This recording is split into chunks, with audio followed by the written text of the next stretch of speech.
Oh, good evening and welcome. How the hell is everyone? We've got two waiting so far. Reveal ourselves. Well, not literally.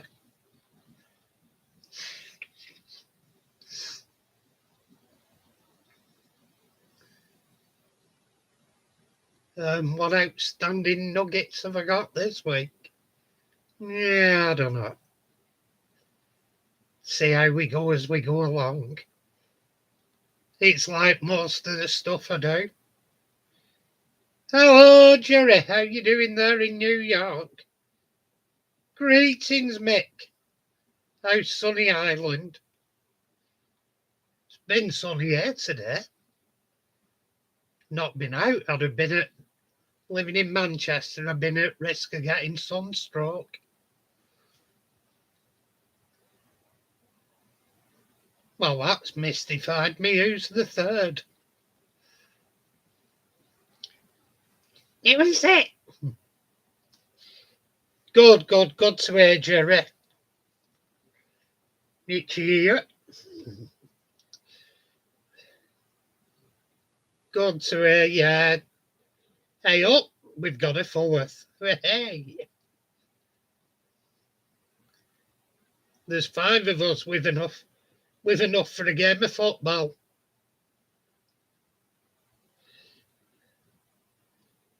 What am I doing? I've not a clue, mate. Not a clue.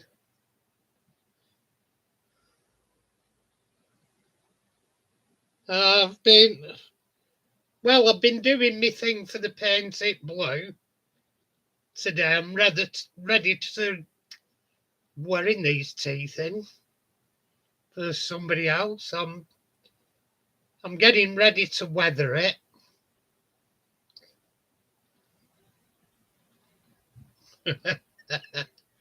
I've absolutely not a clue. There's other people more clue what I'm doing than I have.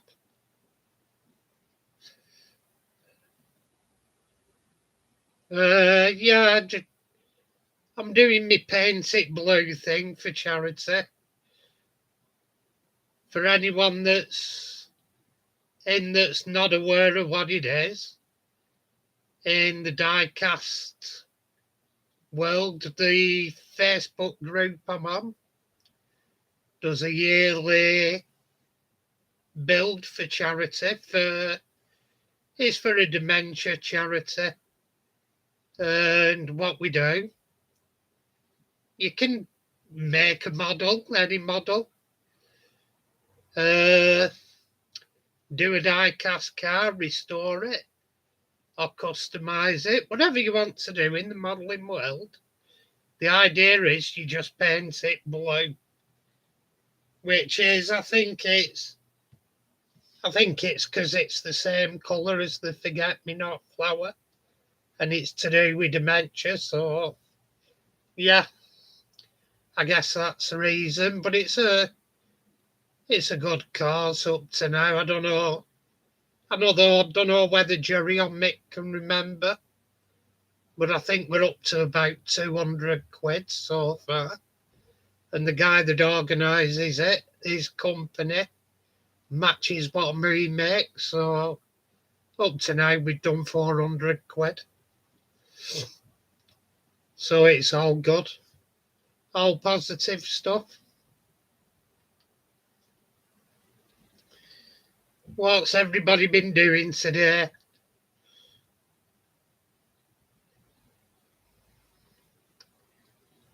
Apart from that, I've started another locomotive as well. I've been weathering some wagons that I got in eBay, an outstanding deal on eBay. I'm not saying too much because I'm doing a video.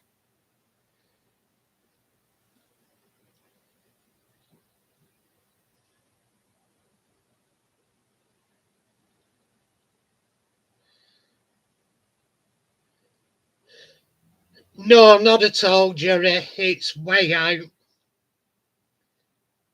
HO scale is 1/87th. scale. So 1/32 scale is around, I think it's what they refer to as G scale in model railways, I think. Not 100%, but I think it is. But HO scale, no, it's well off. 1/32 is massive compared to HO.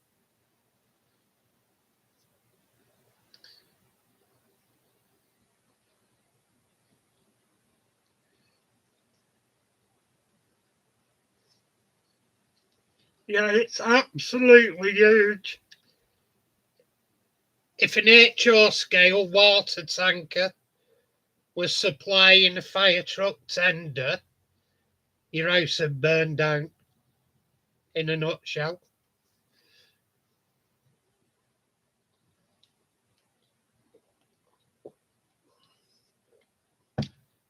Might save your garden shed's door if you're lucky.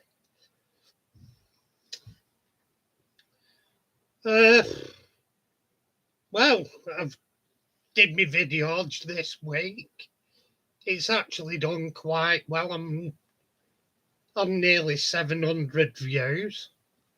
I've got 4 subscribers out of it, so it's not a bad video with the eBay locomotives I got.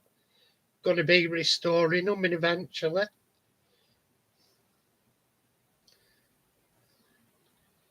Yeah, I think it's around G scale, Jerry.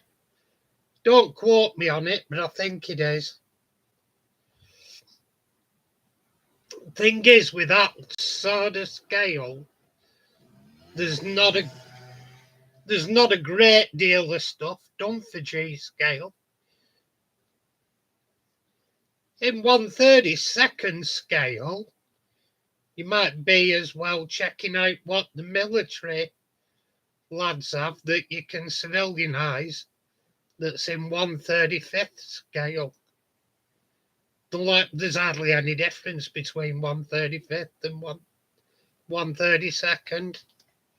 You can have them on the same diorama together and still look good.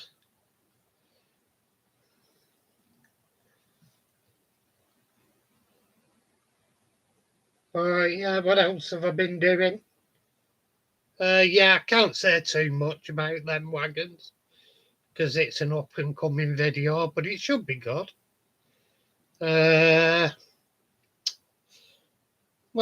yeah, I'm getting on with the fixed brake van I'm building. Starting to get there.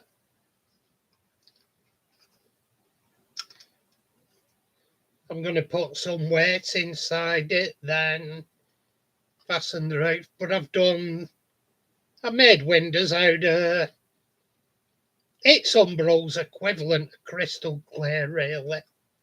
I've sent off for some crystal clear. But there you can see I've done the windows. And the side windows in the viewing area. Then I'm going to weather it. Well, put couplings on it, then weather it. Should be nice. Then get another one of the fixed kits out of the bin.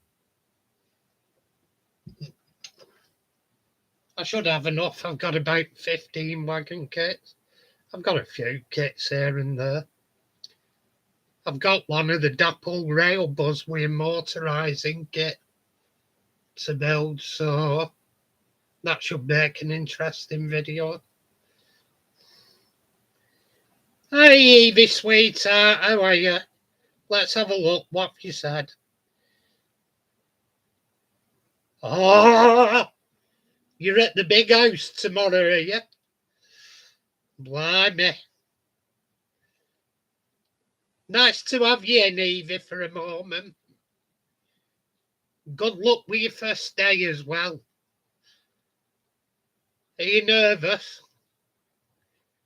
It'll be meeting all new friends, or a lot of your friends going over with you from school you're at.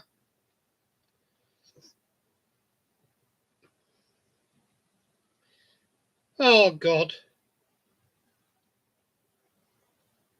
Yeah, are a lot of your friends going at the same time as you from school you went to?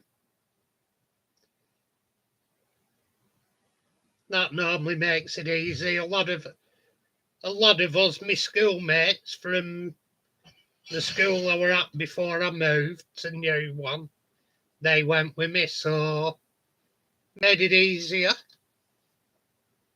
Half of them were in same form as me.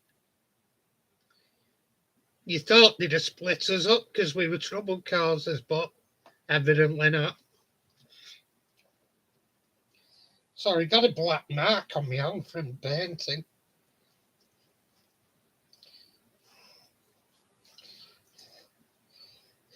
I've been using oil paint for doing some weathering today. So I'd got some on my arm.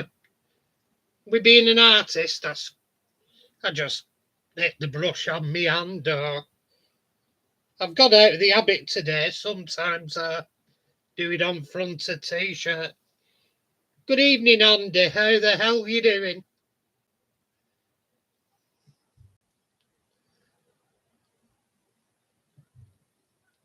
Have you been up to anything good today?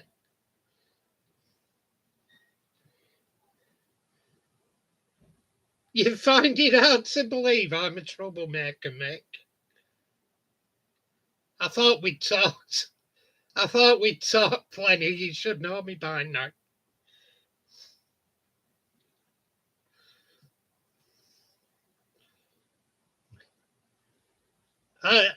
I've not coded it for a bit, but what I say I have to some people is situational Tourette's. If there's if there's the wrong thing to say at the wrong time, I'm your mum. Like I said, I did it at work the other day. I was cursing, calling people, and the boss was stood behind me. Could you kindly stop swearing, Paul?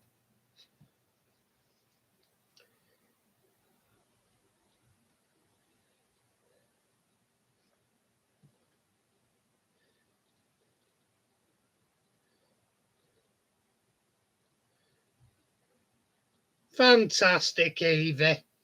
You'll be right. It's a very different experience, but you'll be right. Half the fun is getting lost, or it was with us. Yeah, I was. It's daunting when you go from a smaller school into a big one, especially where I am, because I was it was pretty small the one I went to. In later years, I've worked as a caretaker at my old schools, so that was fun. I had a pass to go wherever I wanted in the school, so I could explore where I weren't allowed to go when I were in school. Going in the headmaster's office, going down the cellars. Everywhere I'd been from as a kid, I went exploring.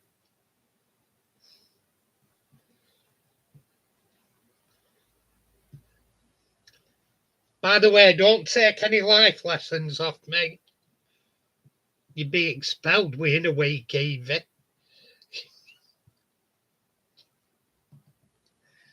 Yeah, don't take me life hacks off me for being at school. You'll be expelled in no time. I'm amazed I never got expelled. I got in trouble a lot, but I didn't get expelled. I knew how far to push it. A week, a week. I was amazed I made it through a week without getting expelled, Mick.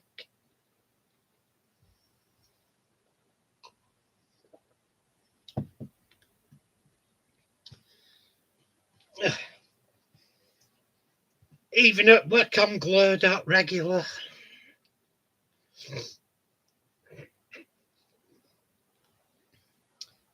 For either what I do or what I say, or sometimes I get in trouble for something I've not even said.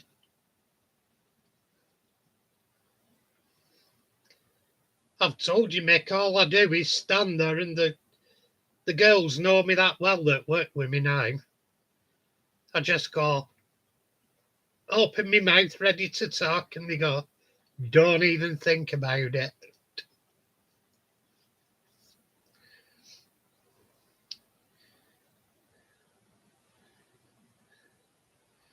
Yeah, doing as little as possible is a positive thing, Andy.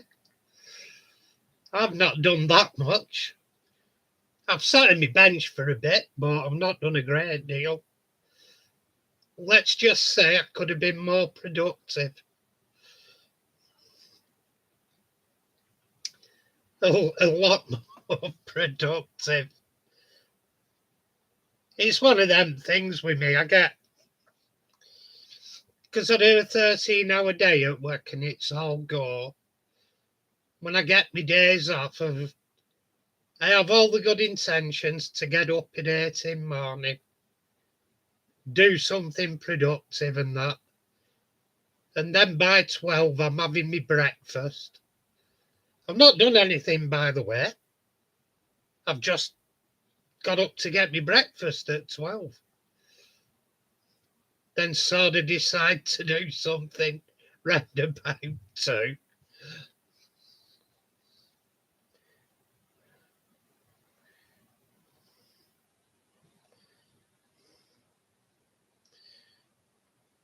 Yeah, they will, Andy. They'll have a know. That's good if it's good if you go up when you go up the school and you go with your friends. So you already know people there. That's a bonus. And they'll probably catch up with people they've known in higher up years that went up before them. And then they'll catch up next year with people in the lower years they know that come up with them. Plus the new ones you make.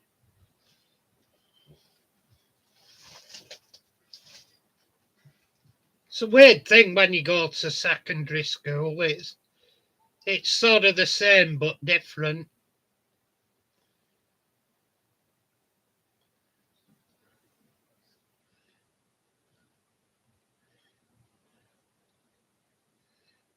Oh, fantastic. Running some Grizzlies. Got to admit, the nice locals. I'm an LMS man myself. But I've got to admit, the Grizzlies are nice locals. I do have a few. In fact, to be honest, I probably have more than I have LMS locals. Unless you include 4Fs. I'm partial to 4Fs.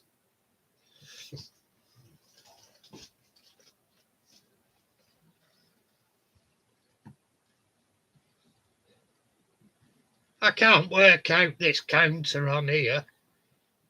It just went down to 2, then all of a sudden there's 6 again. God knows.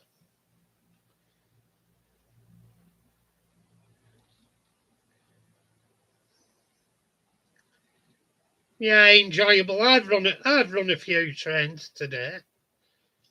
I've been checking. Well, I've been doing one for a video that's coming up, and I soldered. I've been putting LED lighting in it, and it's gonna be for me layout, like the right time period, right logo. So I put LED lighting in for DC power, but I can upgrade it if I want to DCC power. I can alter it It's just LEDs and wire resistors to it to cut down the 12 volt down to 3 and getting polarities right. Take care, Evie, and have a fantastic day tomorrow, sweetheart. Make the best of it. I'm sure you'll love it. Have a great time.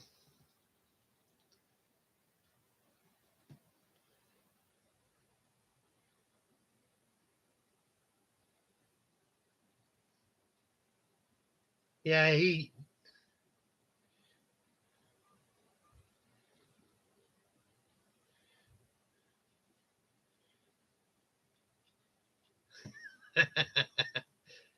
I take it you're a northeastern lad, Dandy.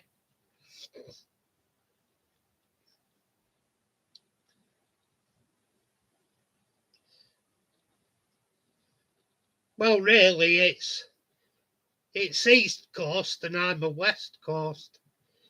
Even during the 70s and 80s, my dad worked on the railway, and when the HST were brand new,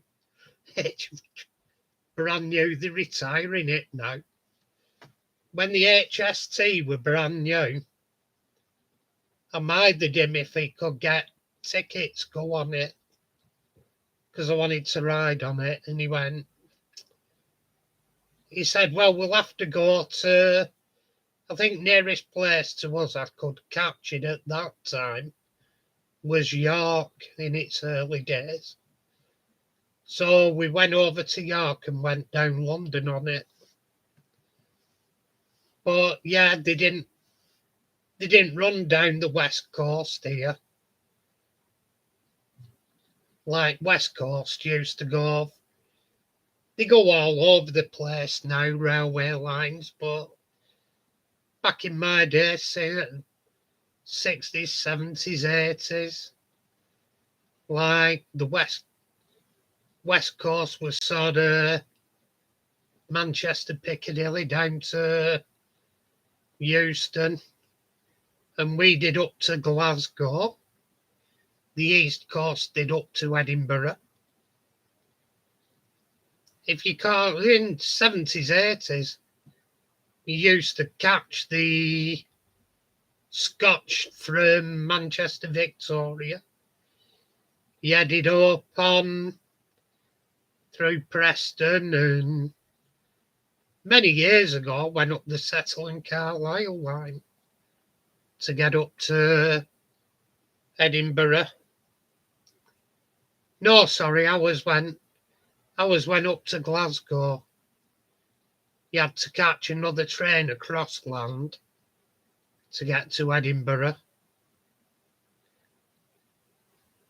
Superb, Martin. Good to hear you, fella.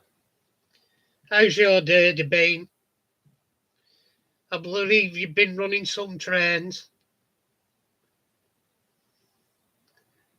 Good day. Can't fault it.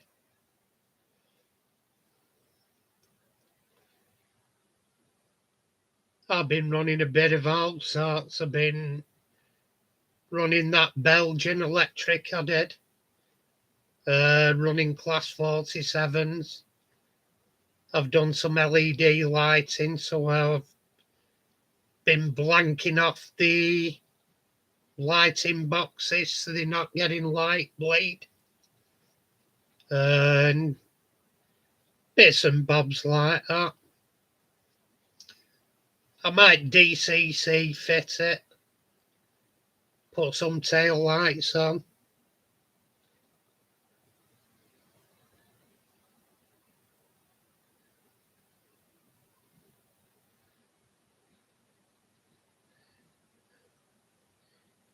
Yeah, no shit, Andy.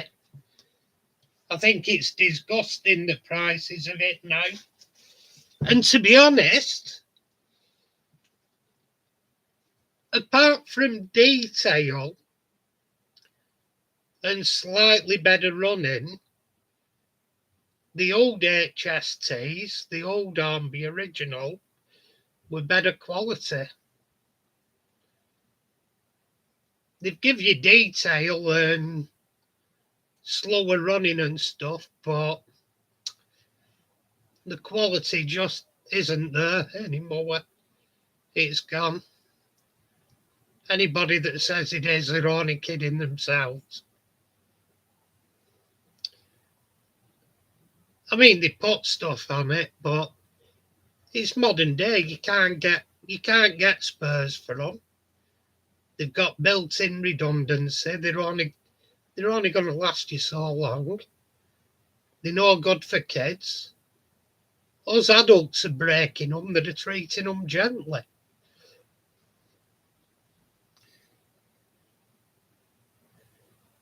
Yeah, and you can service them, Andy. They're easy to service and look after. If you've got an 80s one, you're going to have it 50, 60 years plus.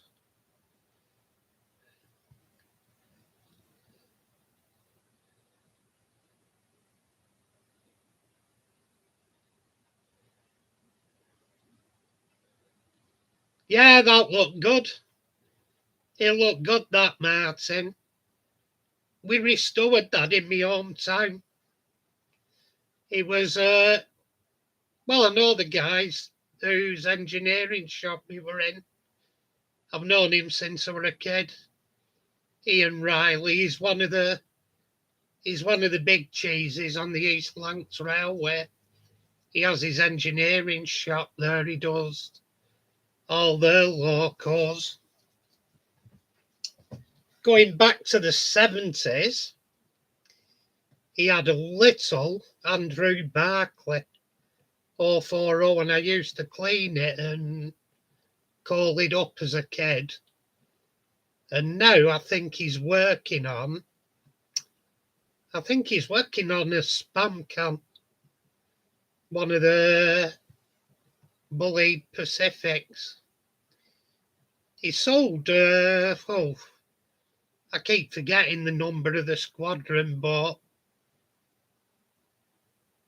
I took a load of photos in it, like Barry style photos of it in the yard down, flipping heck, what's it called? Buckley Wells in Bury. And he was in there, all the cases were off it, the cab were off it. He was just the boiler, no tender, the wheels running. Another preservation society bought it off it. But the engine sheds at Bury are practically all his engineering works.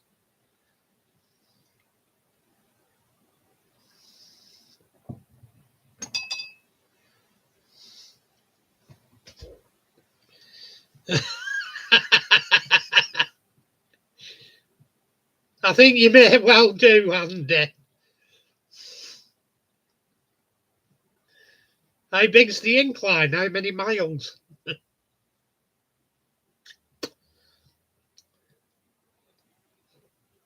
See if you can get permission, build it alongside HS2. Should get away with that. Should have room for a little one at side.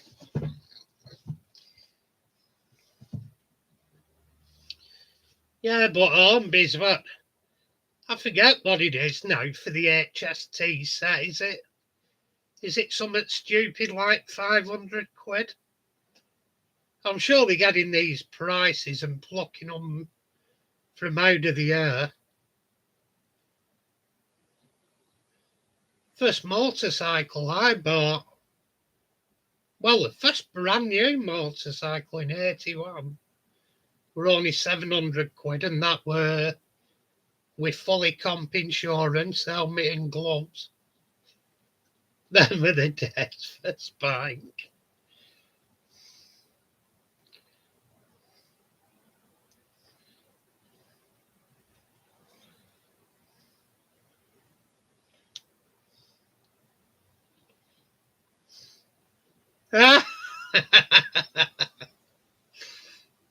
I take it he wasn't expecting that, Martin. Hey, it's up to him. It's up to him to say what size are you planning on. It's up to him to clarify. You've done your part. You've told him you wanted to build a shed. He'll have to think himself lucky it wasn't me. I'd have 2 stories.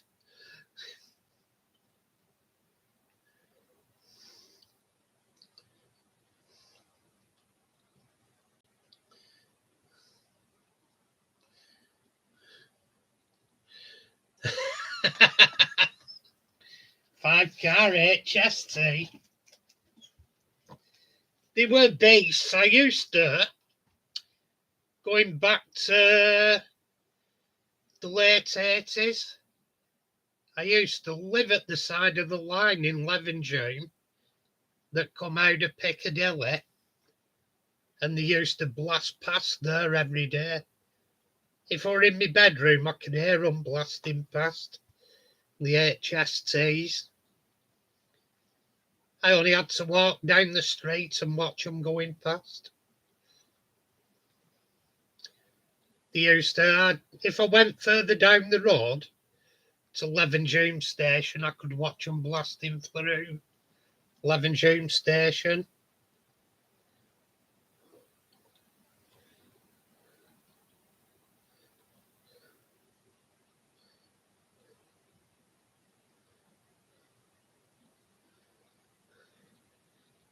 Does it matter as long as it's far enough away from the house for fire regs and it's not disturbing anyone else and it's a decent job? No worries. I'm sure he won't object. Sure he'd have said something if you'd have done something stupid.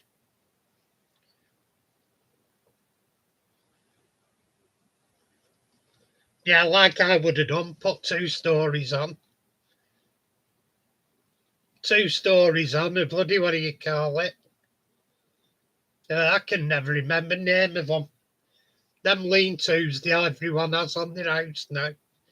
Conservatory. I'd have a garden shed with a conservatory, mate. 2 stories. I'd probably be renting it out. I'd probably be renting it out to immigrants. Oh.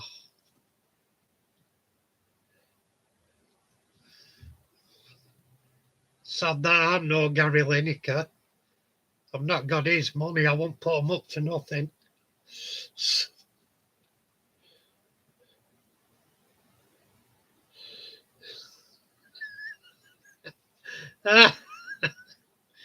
Nightclub.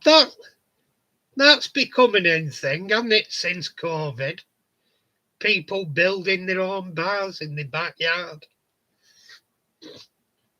Mind you, I went out to pub the other week and saw what they're charging there now. Sad that.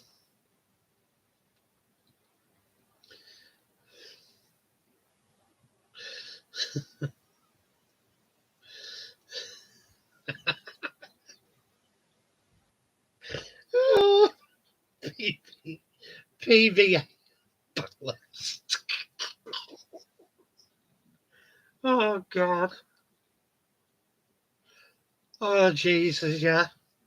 The neighbours might notice something's going on.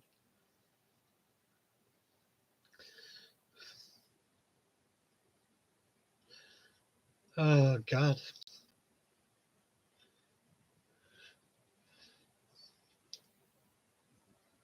Especially when you start putting crossing barriers up on the drives.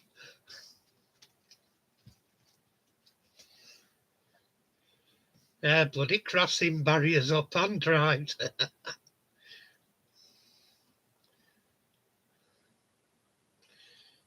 Have to watch they don't trip over the AWS boxes.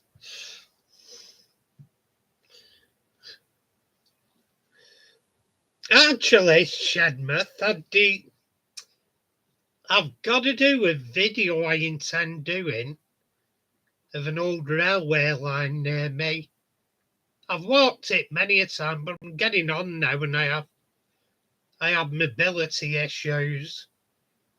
But I'm planning on doing it, and there's part of it was taken down in 60s.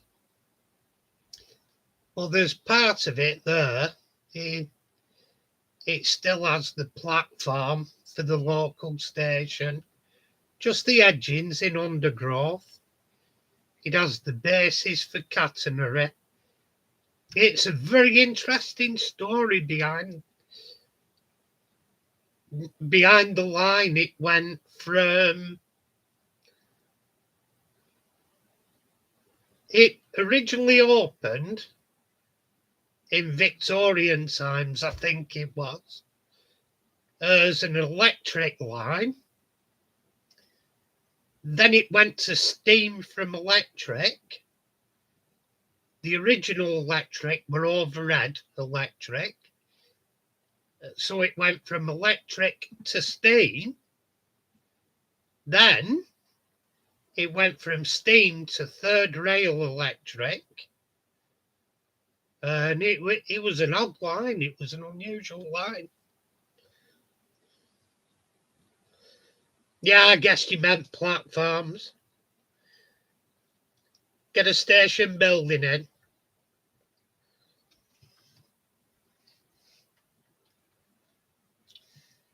They're all right. It'd be like a Kia, a super quick or bloody Metcalf. Big sheet of cardboard folded all together. Varnish it so it's weatherproofed.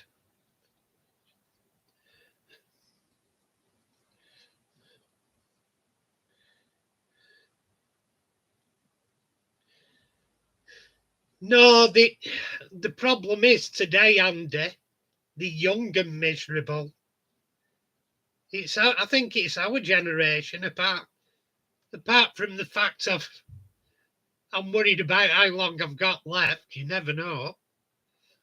Apart from that factor, I think I'm a good deal more cheerful than younger generation. They go around with all worries on their shoulder and faces like slapped asses, a lot of them. Buck up, just take the piss out of each other and have a laugh. I was talking to a black guy at work the other day and having a laugh with him because he's a great lad. I really like working with him. But I said to him, there were three of us out hung around at school. And we always used to be in all sorts of shenanigans. Cheating on cross country, cutting through the factory works. It knocked a mile off. We used to drink at dinner, usually because we pinched it out of the pub's backyard.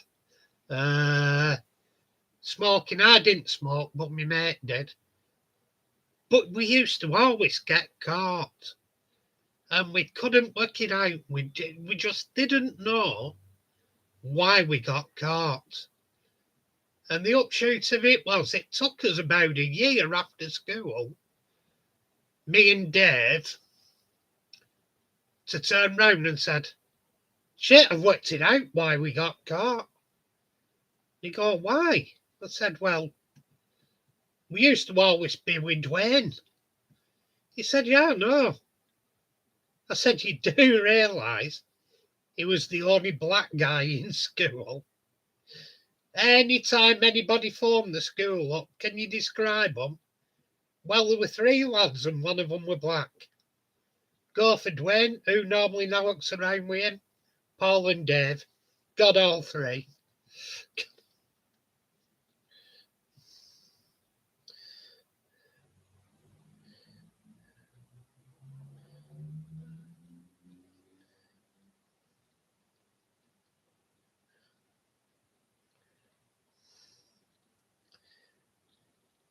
Oh, that sounds beautiful, Martin. Every time, I remember one time, all three of us were on cross country, and we cut across the works. They had a work. They had two entrances. One were on one road and one were on another.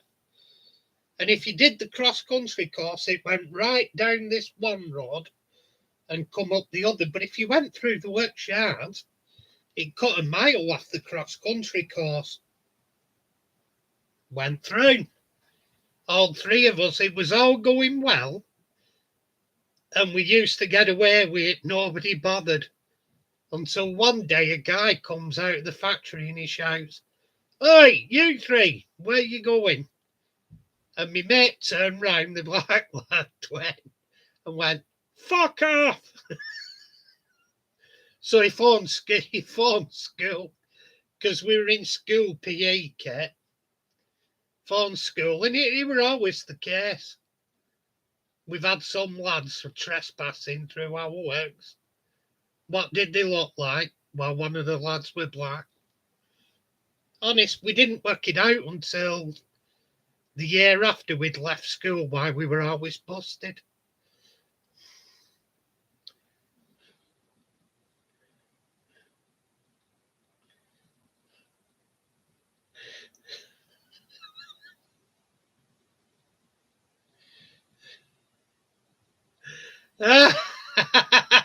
Well done, Andy. At least you were honest about it. If we used to get caught cheating, we got caned, so I got caned. That were a regular activity for me at school. If Mick's in, he'll tell you what. Oh, the amount of offences I had against my name at school. Oh, constantly. I was one of the worst behaved in school. I used to be involved in fighting, bloody all sorts, dragged off to hospital for stitches, bloody, wagging it, you name it, school vandalisation. And I was the first one in my year to get a job. I went off working for British Rail.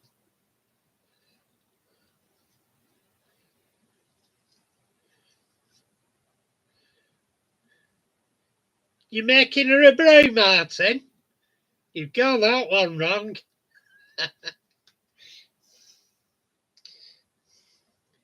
It should be aye.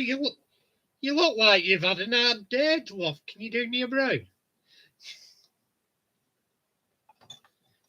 Probably why I'm single.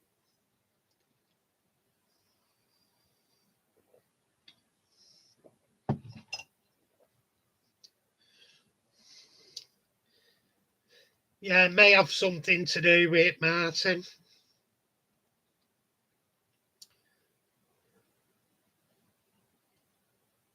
So has anybody got any projects underway? Apart from one-to-one HSTs on the drawing board.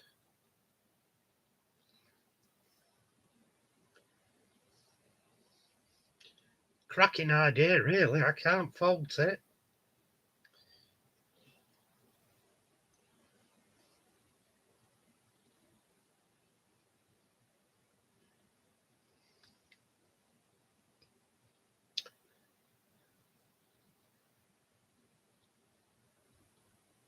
So here we go. Here's a discussion.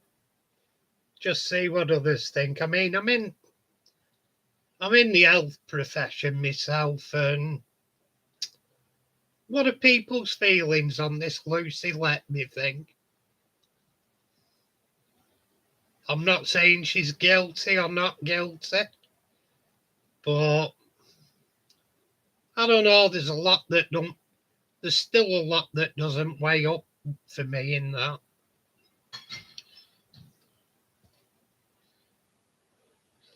Yeah, I've seen that, Mick. That looks really good. They look really neat, them Rebel Star Wars kits.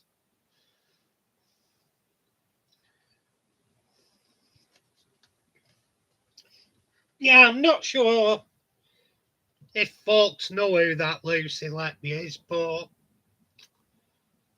she's, let's just say, allegedly another Beverly Allen. But there's some parts I'm struggling to put together with it. It just doesn't seem to weigh up. Yeah, I know the TIE fighter's cool, Mick. Yeah, it just doesn't seem to weigh up for me.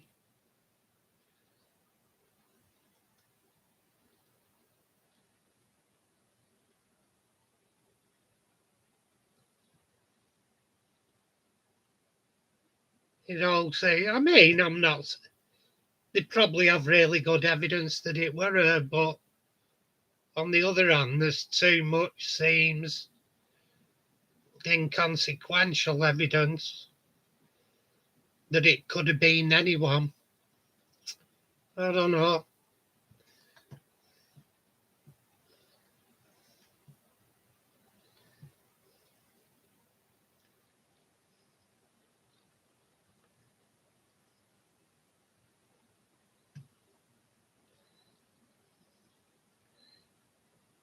Yeah, very much so, Andy.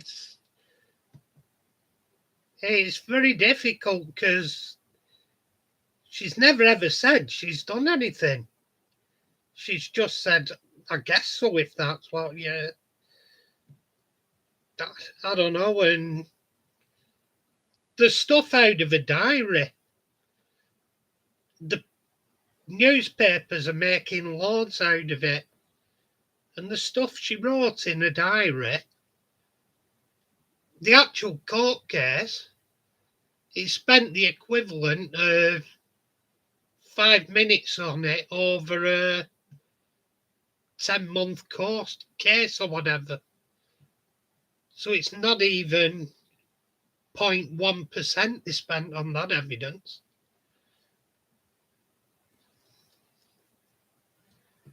It is a tricky one for sure. There's even us in health profession are like, well, I'm not sure. Something doesn't sound to fully weigh up to convict the girl. Who knows? She may well be fully guilty and looks may deceive. But the more I hear, the more I'm like, I really don't know.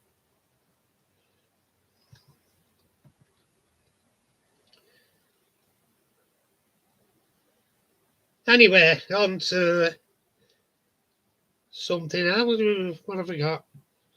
I've gone through the Airfix kits. I'm thinking of doing some different-ish stuff for my actual channel, like painting guides and maybe backscene painting. I may get onto that when I'm doing the layout because I can involve my artistic stuff. For I don't know, for painting skies and stuff.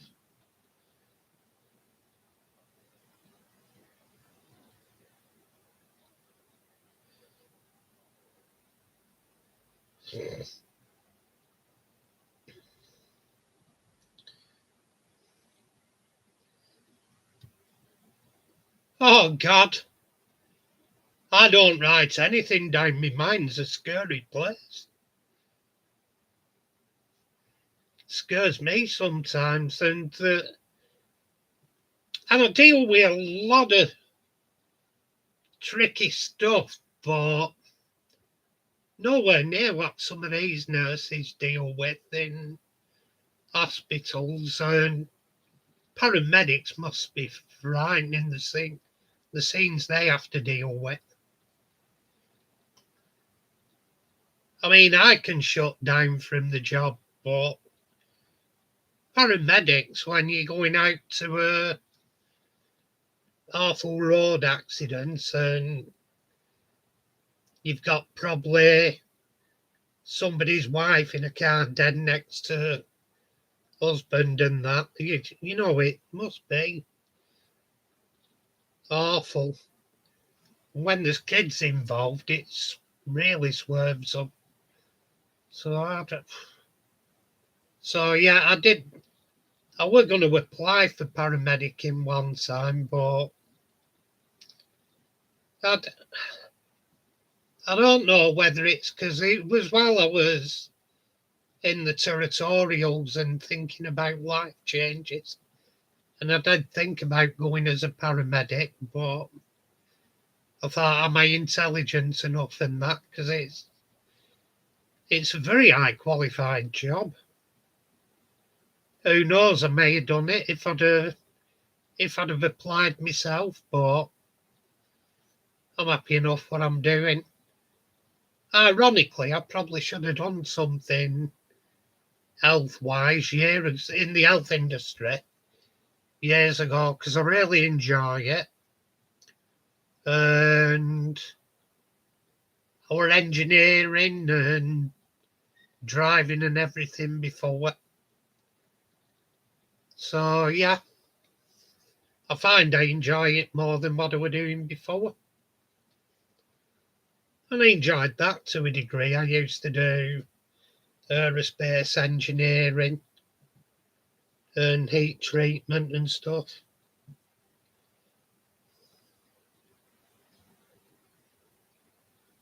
Yeah, it's there's some odd stuff written down that can be taken unusual ways in many ways.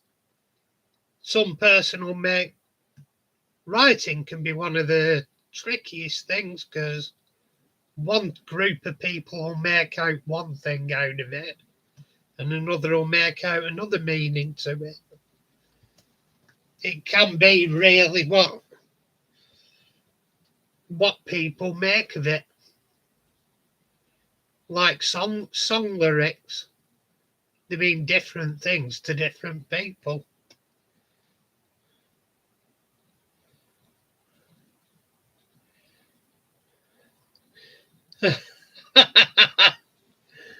Ah, ah, I'd have loved to have been a bystander for that matter. I'm a first aid. I'm a first aider for my job. Like I used to be first aider for our unit, but yeah, it'd have entertained me something like that. It'd have tickled me. Yeah, it's all going on. It's all go.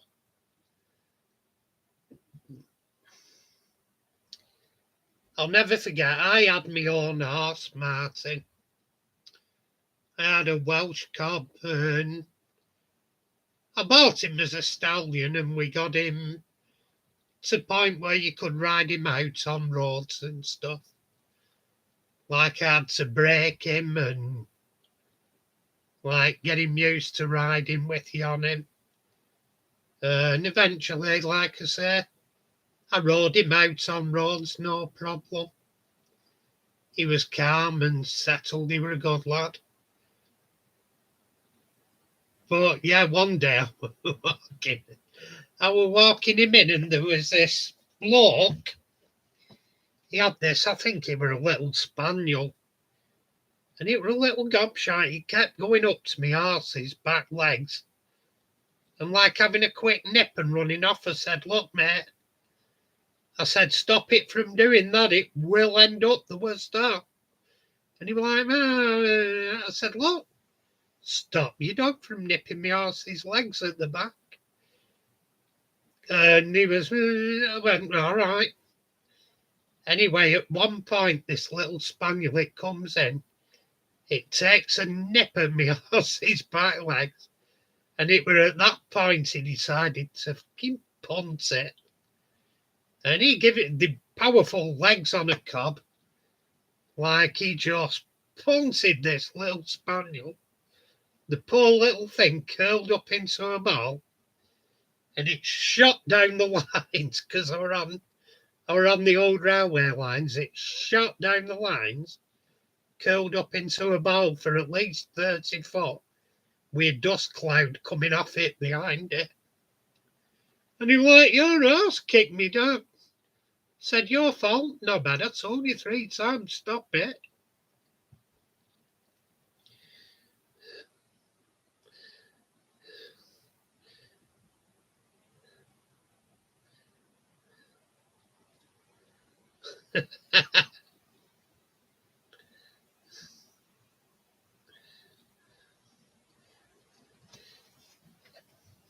Well, I went to my local market. We have a barbecue shack, and he does all sorts of barbecue meats. He does meats, he sells sandwiches from the cooked meats and stuff. And for tomorrow morning, I've got some nice thick cut smoky bacon and black pudding. And I think I'll make toast some bread and have them between a couple of slices of toast bread.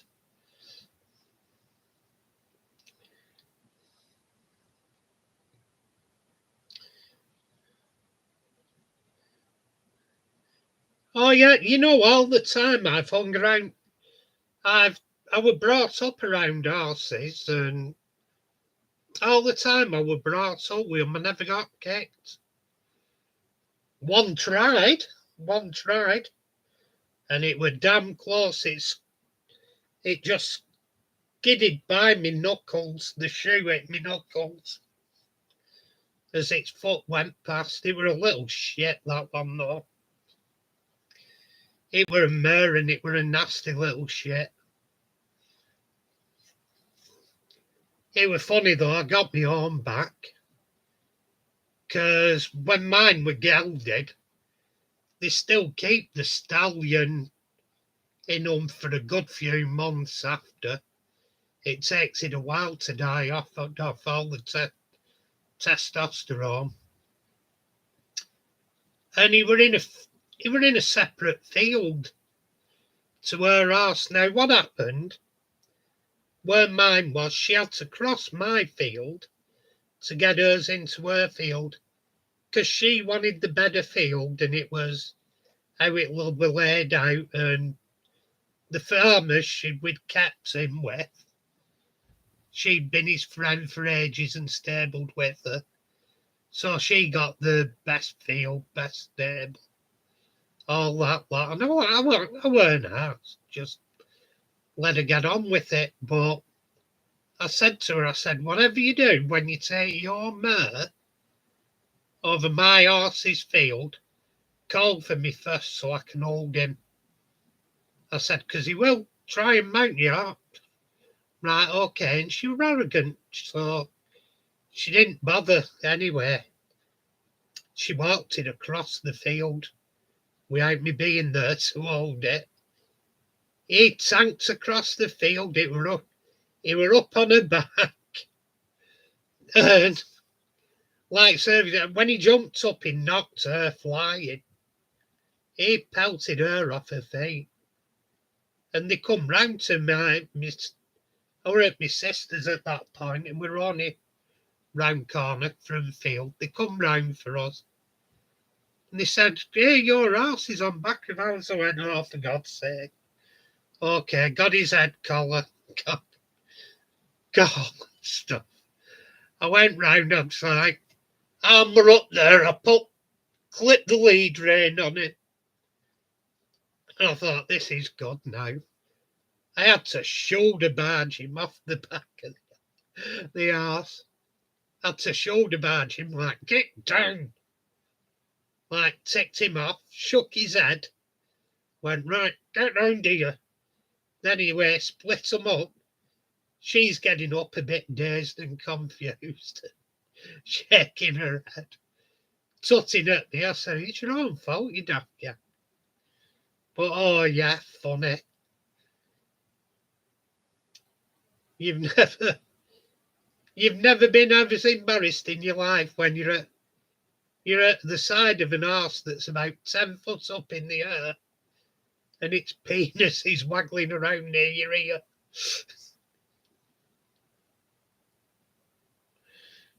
Yeah. Whatever you do, don't have your friends round when you do it.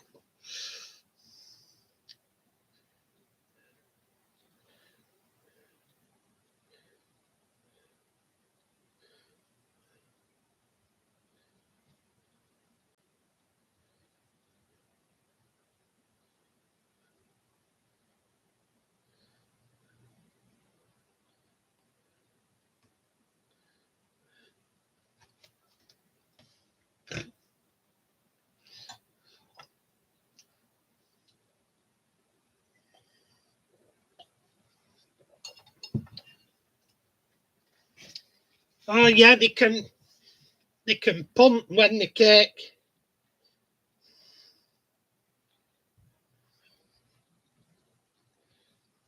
Cool. What sort of fish do you keep, Matt?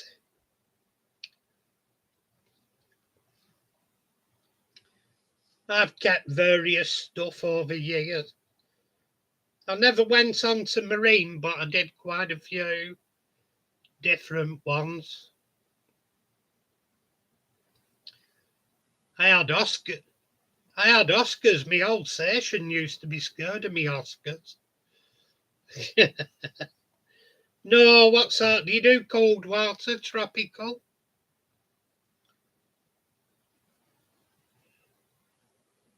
Cool. Remember when I first started off with tropical, I used to put the most inappropriate things in together. I get a nice little community tank going. Then I put some tiger barbs in and all hell broke out. Little buggers, they are tiger barbs.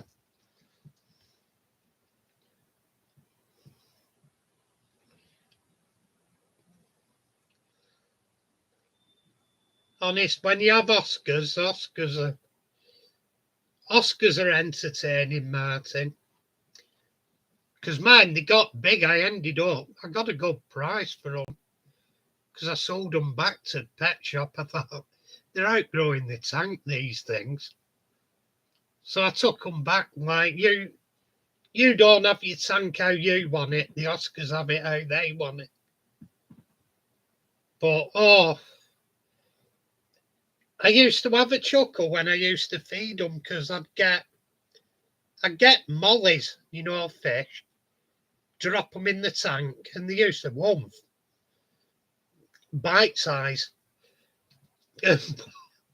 One day I was watching Oscar and I dropped a molly in, and I'll never forget it. This molly swum right up to the Oscar's head, and they were face to face, and the Oscar didn't even move.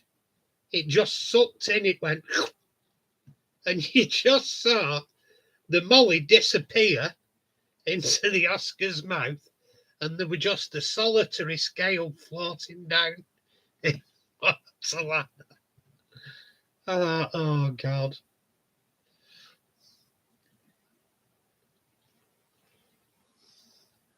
Yeah, it is.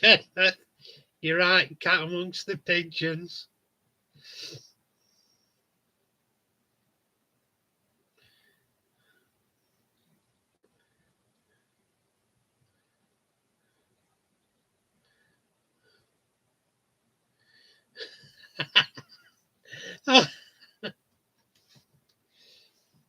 It'd be such a letdown, actually, because she get an hamster and they only live about, well, they don't live long. They don't have, like, long lifespans, do they?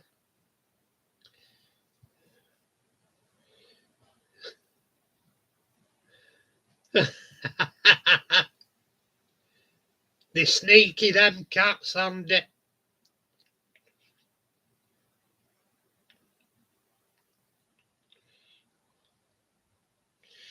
Sabotage.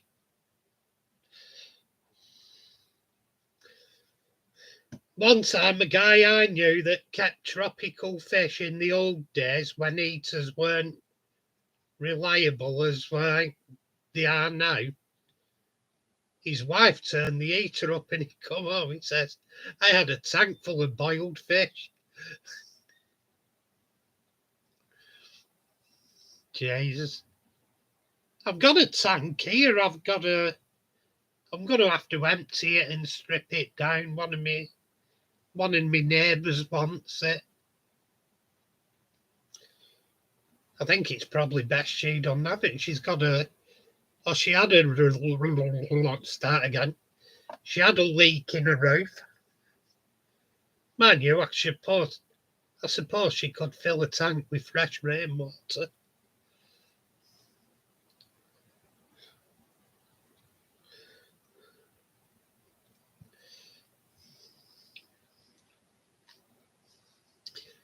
What's yellow and dangerous? A canary with a flick knife.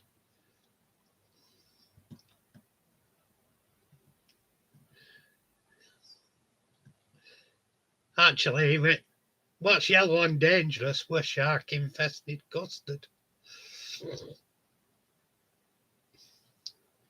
It used to be what's green and dangerous. A frog with a flick knife.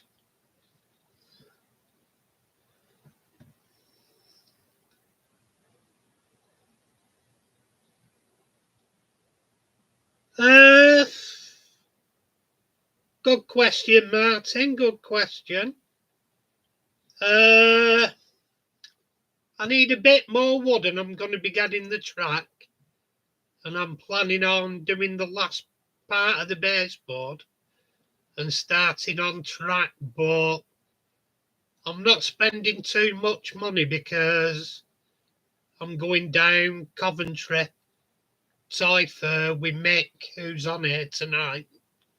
He's coming over from Ireland, and we're staying in Birmingham, but there's a few of us meeting up at Coventry. Have a look what bargains are there. I have a look through all the second-hand, like damaged repairables or broken down repairables. I've got a few bargains. I don't think I'll ever get round to doing all of them, but it gives you options. Me too, Mick. I'm really looking forward to meeting up. Have a meal. It's more for the social thing than the Toy Fair. I've got more stuff I want, if I'm honest.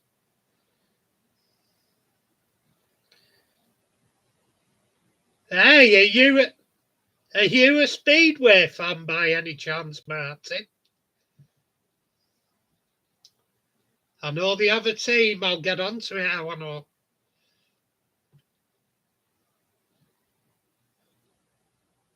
Yeah, very true. It's more social than actually wanting anything, Martin. Mick, sorry.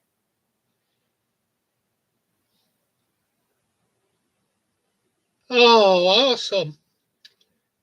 Well, I'm going to tell you something now. You're of nearly same age as me, I'd guess. And my family, we were a good friend of Peter Collins's dad, and I was a big Bellevue Aces fan in the late 70s, early 80s. And I went to loads of evenings there, and they used to do Chopper Bike Championship or whatever it was called, for a charity thing, where they rode choppers or grifters or whatever they got. And it were inside, and you got the Speedway riders riding on for charity. They were fun evenings, and yeah, I did a lot of matches there. I went watching. Well, a lot of races. I'm a big Bellevue Aces fan. It's not the same now as it was. It's all weekday meetups now. It used to be during season every weekend, unless you're away. You were every Saturday night, so you knew where you were. But it's awkward now because it's weekdays and it hardly ever seems the same weekday.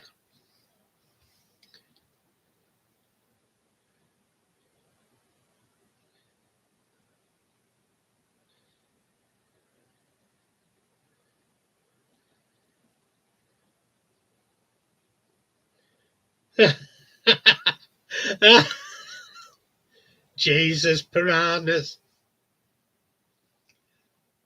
I keep saying, what do you call it?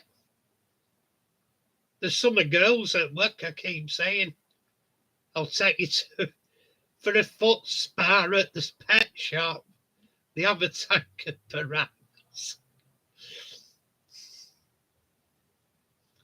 It'd take the dead skin off. To be fair, though, it's a fallacy that with piranhas. They only really go for dead meat, mainly, or anything that's injured in the first place. They stalk out easy prey. They don't go for it if it's hard.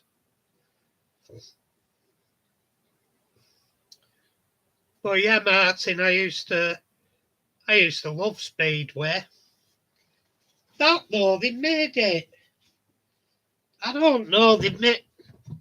If you're a child of the 60s, 70s, and 80s, they made everything sterile now.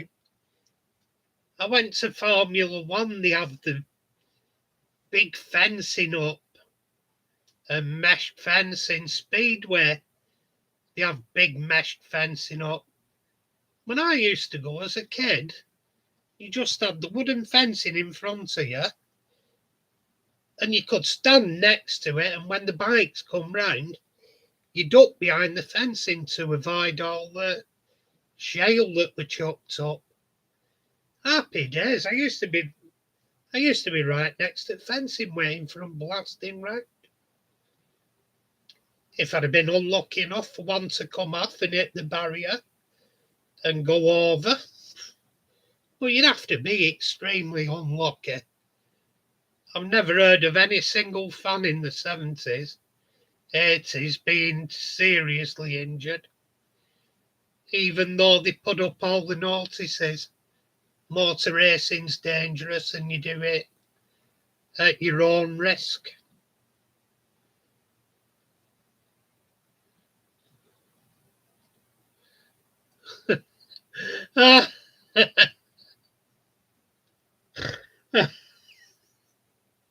Do you think they were measuring you up for the meal?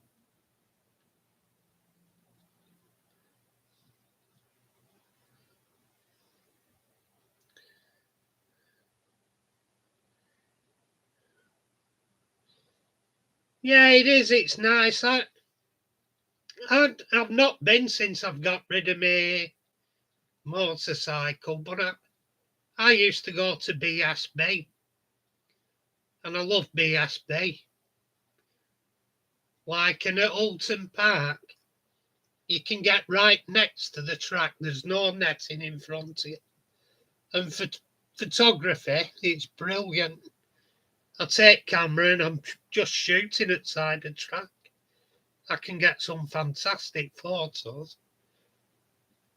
Because I don't have a big lens, but I have a 300mm lens, which is plenty enough to reach out onto the track. When you're right next to it, you can get some cracking action shots.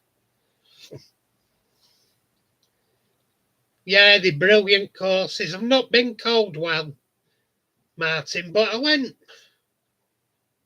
You know, it's weird. I went watching F1. I went down Silverstone. And what an anticlimax. You follow something all your life, and you have legends like James Hunt and Niki Lauda. And then when you go, it's so toned down, you like. And you're at side of course, and they just.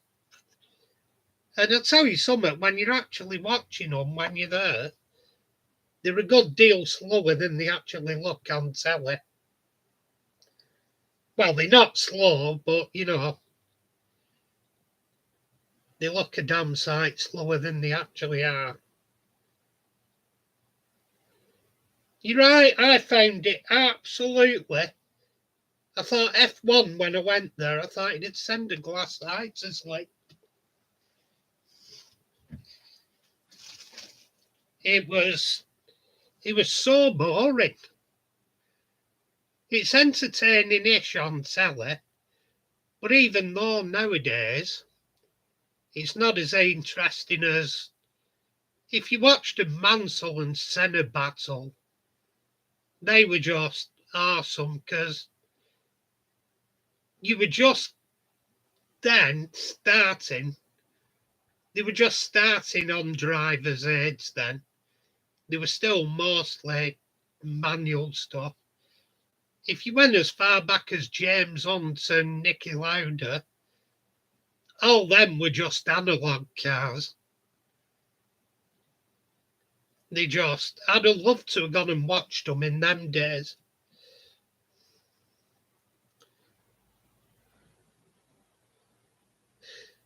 Yeah, so many good speedway teams have gone now. I don't suppose you have the teams you used to have. Most of it, I think the only ones that are left now are the ones that were big. Like and Bellevue isn't what it was. Bellevue used to have a massive stadium with fairground at the side of it and exhibition halls, and it was the place to go in Manchester when Bellevue were open. You could watch Speedway Saturday night, then you could go for a walk around the fairground. You could have a couple of pints in the beer cellar. There was the beer cellar, and across road from that on the entrance was one they called Caesar's Palace. So you had two big bars there. You had all the funfair. You had. It was just a fantastic night out. People today don't know a good night out. They've closed all the good things years ago. What do you do now? Go to a Wetherspoons, then some faceless club. Gee whiz.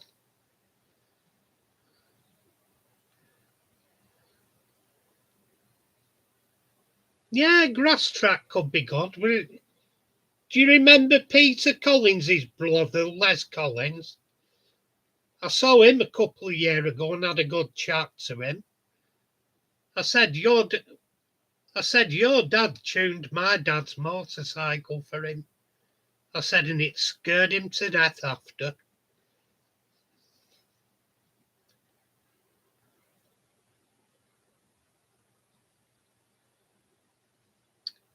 Yeah, I think it's wrong really where you were willing to satisfy you're willing to sacrifice your entertainment and your good nights out, your public places to build more houses when we're overcrowded anyway.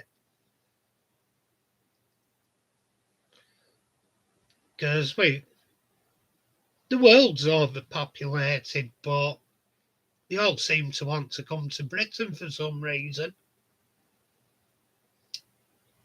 Don't get me started on it all. There was somebody that filmed. He was a he filmed a black guy pissed in the street, and he said, "Where are you from?" And he said some South American country. He's here as an asylum seeker from a South American country. Now, forgive me if I'm wrong, but there's no wars going on there. Yeah, I know, and Ireland, Mick. It's all over Europe. The problem is we're taking them all in Europe and Ireland and UK, USA as well. They're doing it. And the thing is, you're not going to bring them up to your level of life standards.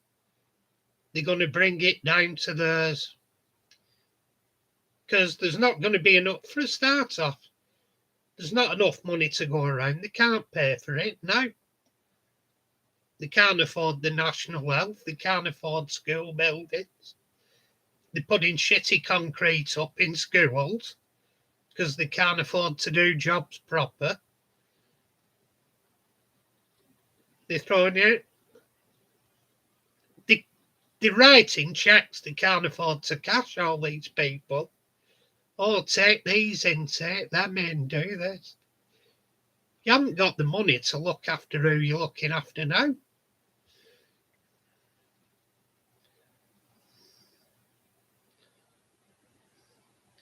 Yeah, I believe you, Andy.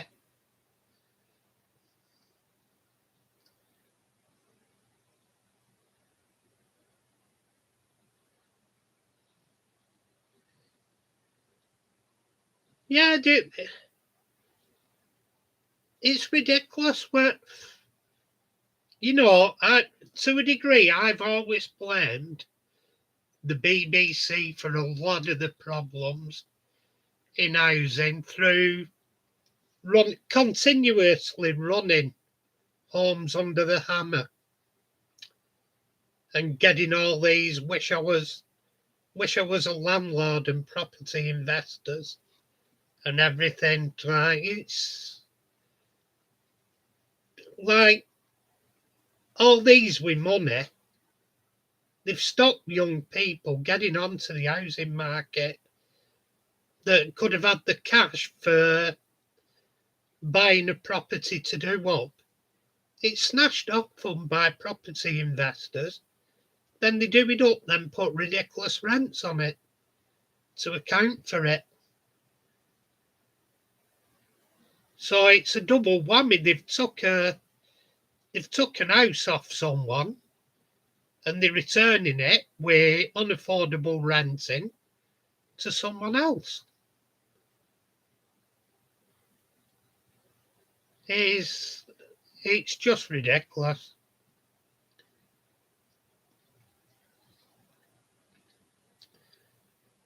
I've always said eventually something will have to give in the housing market because prices are unsustainable. But who can afford them coming from abroad? In Germany, my friend, many years ago when he got married as a 21-year-old, he was on holiday abroad. And he was talking to a German couple that they'd just got married. So there was a German couple, an English couple on honeymoon. And the German couple says, "Do you have your own place yet?" He said, "Yeah, I've just bought an house." And the German guy turns round. He said, "Bought an house?" He said, "Yeah." He said, "I bought it." He said, "Oh, right." He says, he said, "In Germany, you don't even think of buying an house until you're in your 40s and 50s. He says, like, as a young couple, he said, "We rent in Germany." He said, "We're renting." So, yeah, it is a joke, Mick. It's getting stupid. And this younger generation, they're making a rod for their own back. They're all turning round and saying to the older generation, "You're ruining our future." Well, carry on like you won't have one. Carry on with your zany ideas, you ain't going to have a future.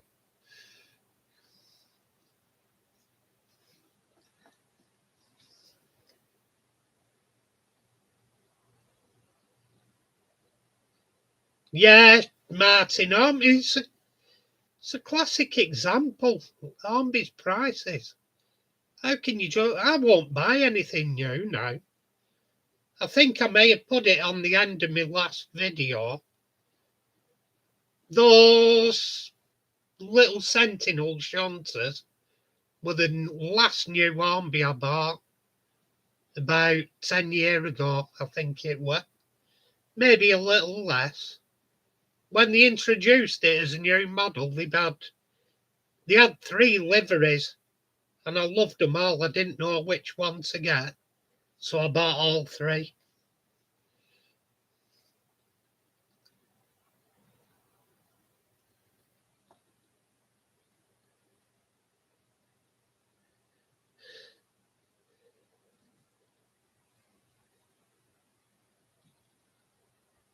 Yeah, no, Mick. It's frightening what they'll do.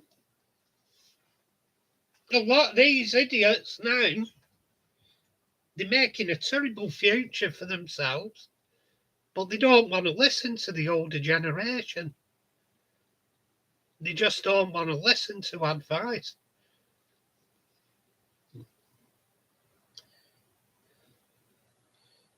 Yeah, Martin, tell me about it during COVID. I got COVID bad.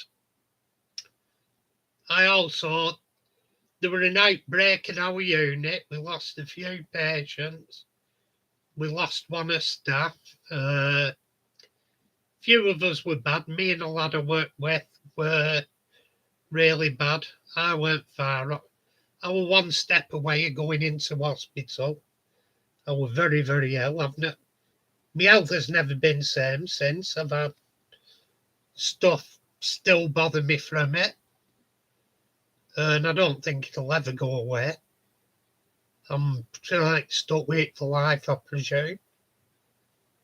But yeah, and I saw the best of some people, and I saw the worst.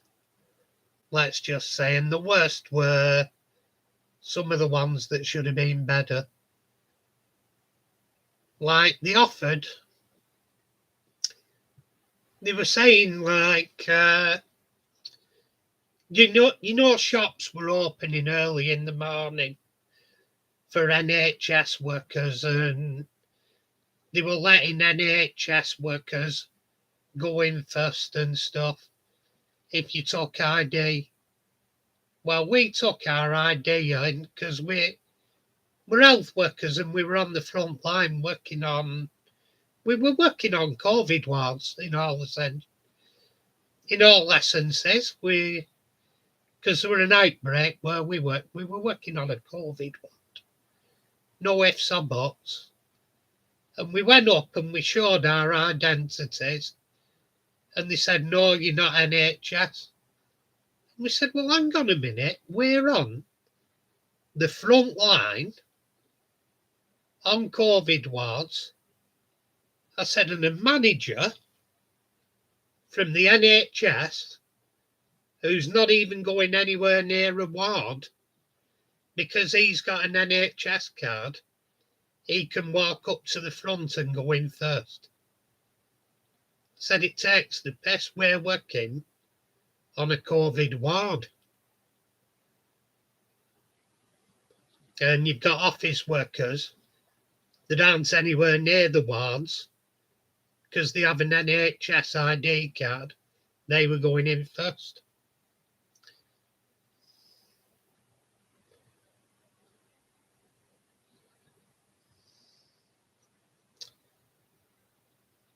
Yeah, but the problem I have, Andy, is that I think most of them, in all honesty, are constructed crises to make you dependent on the government. I think a lot of the COVID thing were constructed.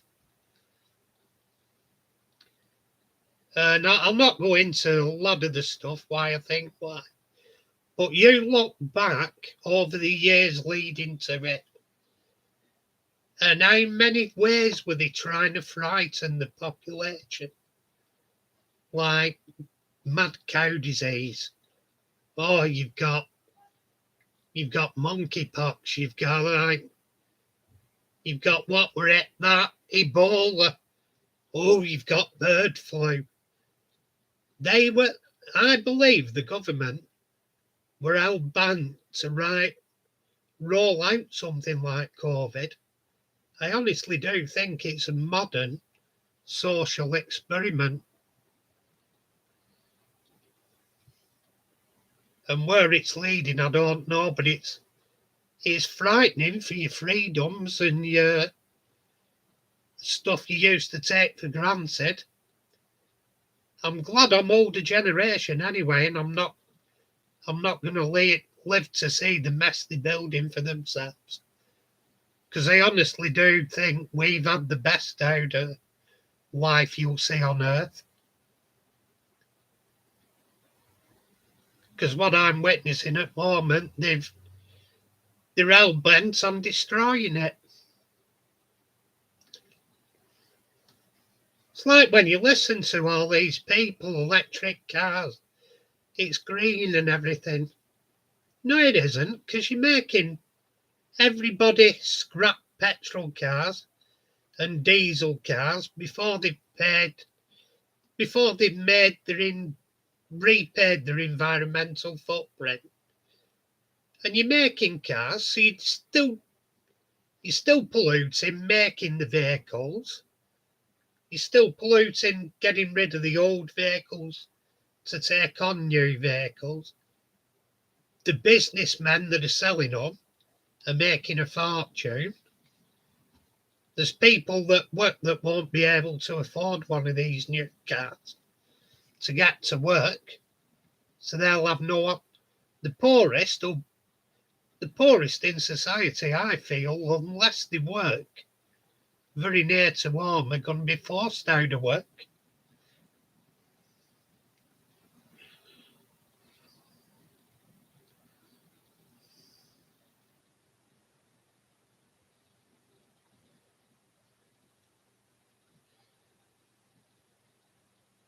You're not kidding, Martin. Joking apart, I don't know whether you saw my post yesterday, but I went down shopping into my local town, and I was stood at bus stop, and there were an old Doris there with shopping trolley.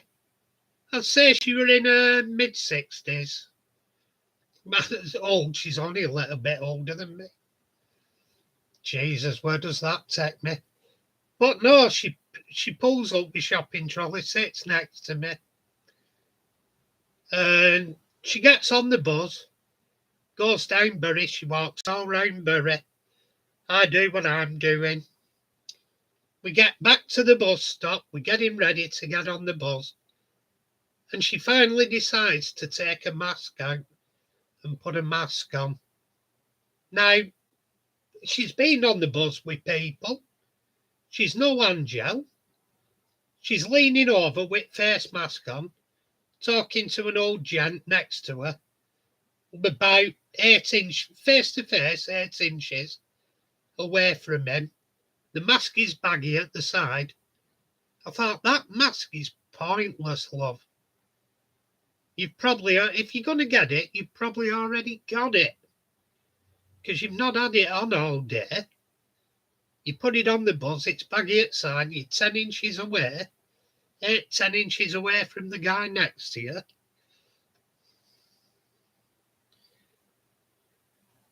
I thought, what is going through people's minds? Because the mask thing were pointless.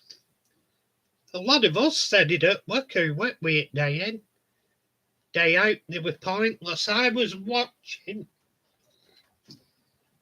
watched videos, and you had these health professionals, they said, wearing a mask makes no difference to your breathing. Because people were saying it's affecting me breathing, me oxygen, and I said, bullshit. And what he did, he used the SATS machine, that measures your oxygen saturation in your blood. And he put a mask on and he had the machine outside of him. And he goes, there you are, no difference, takes it off. And then it pans away from the machine. And I put on it, these videos are bullshit. I said, I do it at work. And I said, you're not giving it enough time for the reading to come through when your oxygen levels drop. I were down to, it's not bad, but it's not good. Anything over 97% is good. And I was scoring 95 with a mask on.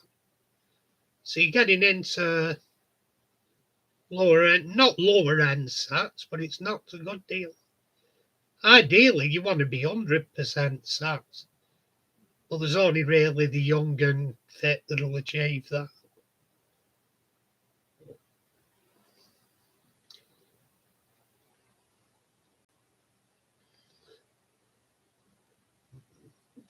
Well, that's the point, Mick. Do we need more electricity? What we really need is less people wasting it, and they can't keep up with electrical supply now. So why are they aiming for all electric cars by 2030? They've not said there's going to be a power station building thing on to cater for 2030's demand. They've not got any power stations planned at the moment. And the national grid can't cope now, so how's it going to cope with all these electric cars? And that's before you get on to all the electric gadgets, people. Because every week there's a new electric gadget. Next week, I don't know, you might have the all new electric knacker polisher in bloody Bootsies or whatever, I don't know. It seems everything like to be lazy, or they have to have a gadget, and it's all electric.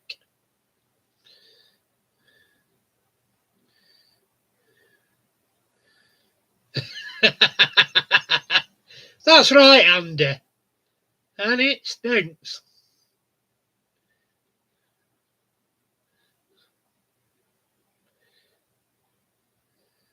Yeah, but that's the point, Mick. We don't. They can't keep up with electricity demand now.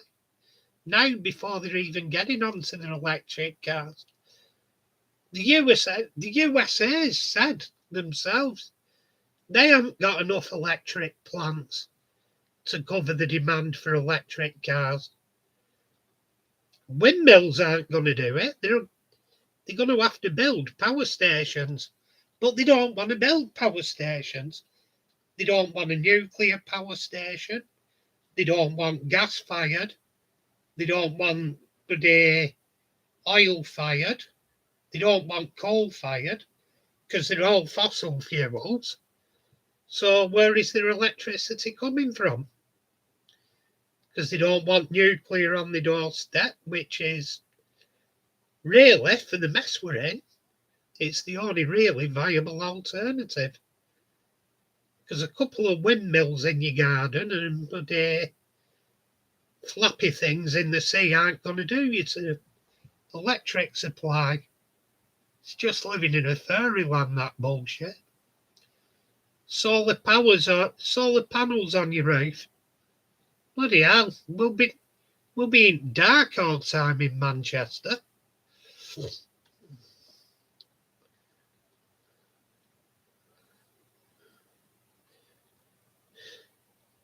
I'm not having a car that's like an electric appliance, that a kitchen appliance. That's all I'm saying. If it's painted white, you might as well have bought a Zanussi fridge.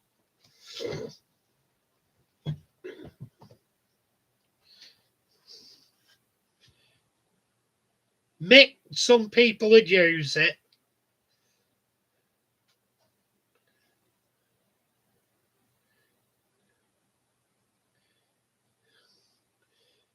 where I live, Andy, you're more likely to have a group of pikeys go around in the evening and thieve all the charging leaves to have a weigh-in. You'll have a, and that's what'll happen. All the metal thieves will go around, pick up at end of street and put all the charging leads in it.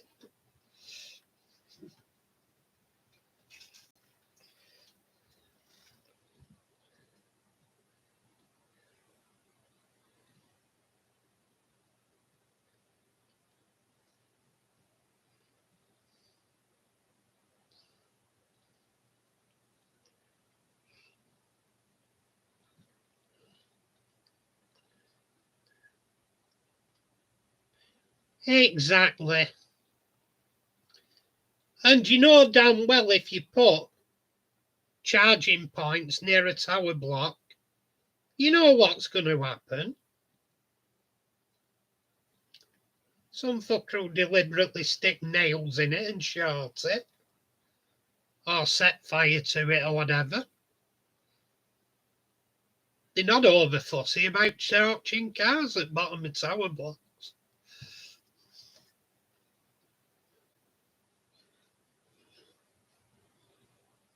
It's just, I don't know, they've just, the human race has taken leave of its senses, I think. There's no common sense. It's like I come up with one many years ago, and I look now at how many people travel to do jobs, and how many people come from where they're travelling to go to where they live to do the same job. So they're crossing paths and travelling when they could just walk round the corner and do the same job. I was travelling to work and I thought, you know, this is ridiculous. I've got better things to do with me time. So I've got a job across the road now. And I lost money for taking it. But I've actually gained money because I don't pay for transport anymore. And I have about 7 hours a week to myself where I don't have to travel. So I have the time and I have the money because I'm not paying transport anymore.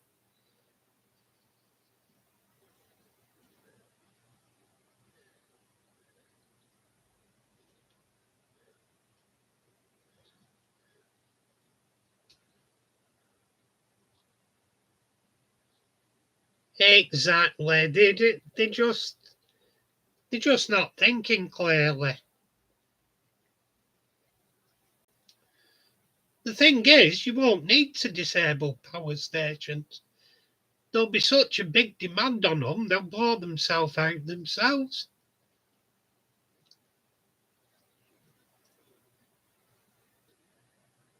I can honestly say an old power station in the national grid being shut down because Mavis from Scunthorpe decided she wanted a cup of tea.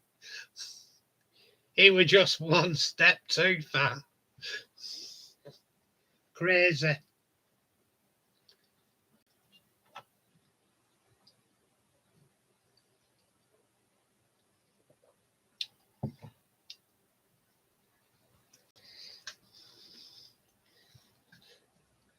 Yeah, I don't know I don't know what answer is, but there's got to be more sensible ones than they're coming up with.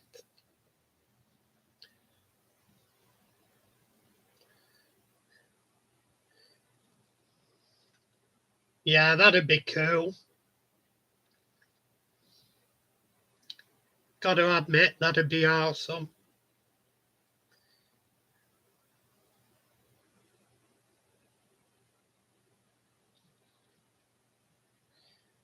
Yeah, 100%. 100%, Martin. You, you feel not to, because financially I'm better off. I don't have to stress myself out travelling every day. And I were on motorcycles, so sometimes it were a risk if I get to work or get home at all. I'm not going to lie, I ricocheted off a car one morning. Going to work, ended up in hospital getting my legs sorted.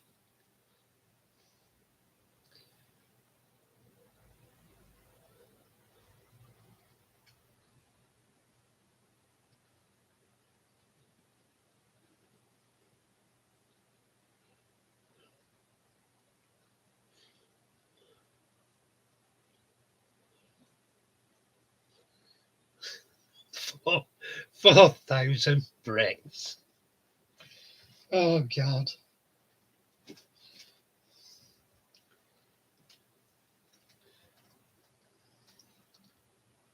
Yeah, it's like all these just stop oil lunatics. I'll guarantee them fuckers, sorry, the language, but I guarantee them they'll have an holiday every year. They'll go off on the jet. They probably drove there to where they're protesting. If they were in nylon clothes, they're using oil. If they were in makeup, they're using oil. I don't think they use soap, so that can be ruled out. But, you know, they're hypocritical. They're telling me, a person that doesn't own a vehicle, I use public transport. I did own a vehicle, but I've not used it for 3 years. So sold it on, but I don't own my own vehicle. I travel by public transport, very rarely go on holiday, and they're blocking the roads, so I can't, or others can't get to where they're going. They're hypocrites. They're saying, I want this, but I don't want to indulge in my ideas because I won't be able to live my life how I want. I'll guarantee you they're on, some of them looking at them, they're probably on a jet 2 times a year abroad on holiday. They probably drive into the place. And a lot of them are older generation, so I bet a lot of them don't have cheap to run fuel cars. There might be the occasional one has an electric car. But then again, is it green? Because you're getting rid of cars that haven't paid back their environmental footprint. And I'll guarantee they won't have that car for 10 years and make the most out of it. They'll trade it in every 2 years because they want a new one. They're the type of people that are hypocrites. Do what I tell you to do, but I don't want to follow it.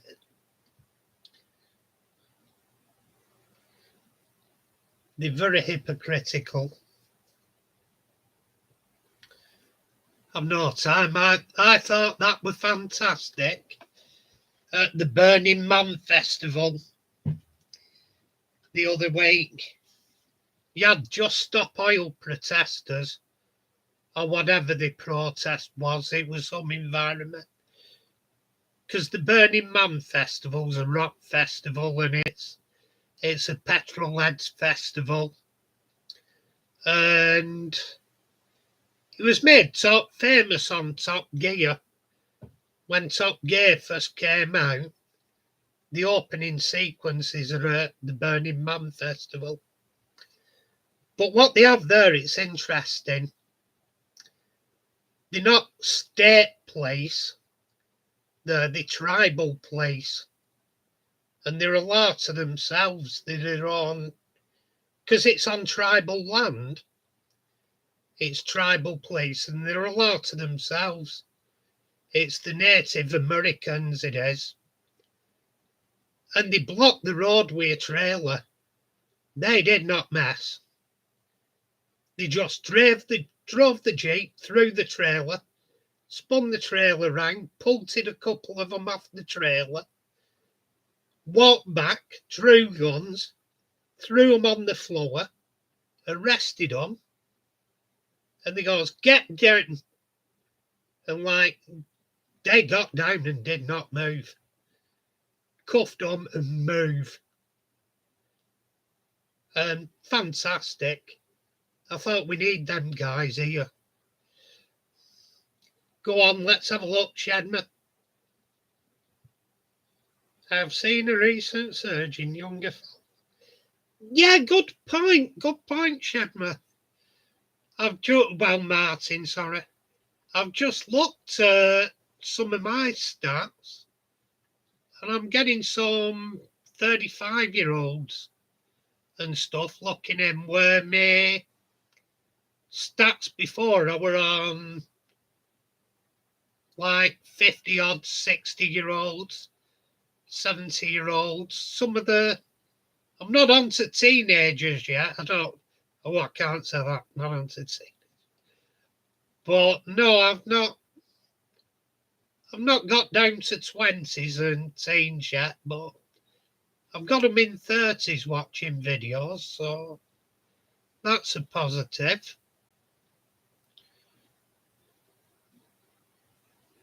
But this is the thing with Hornby. And they're going to kill themselves off. Because 500 quid for a train set, come on. How much is it for a PS PlayStation? What is it, 500? They'll get that, and that's their generation's thing. Or a PC. You have to have nowadays in life, you have to have a PC anyway. So they'll spend a bit extra and get a gaming PC. And you get a train sim on that, and they're outstanding quality. You can have the whole of the British Isles. You can sit inside the train and drive it. I know it's not modelling, but that has got to be phenomenally interesting to kids. And you ask the young which one they'd rather spend 500 quid on, and it ain't going to be the Hornby. No way. The 500 quid can buy them a versatile machine and the software for the train sim. They can be laughing driving steam trains, electrics, diesels, and it's not like DCC control. You're in the cabs, you've got all the controls. You're learning what the actual train does.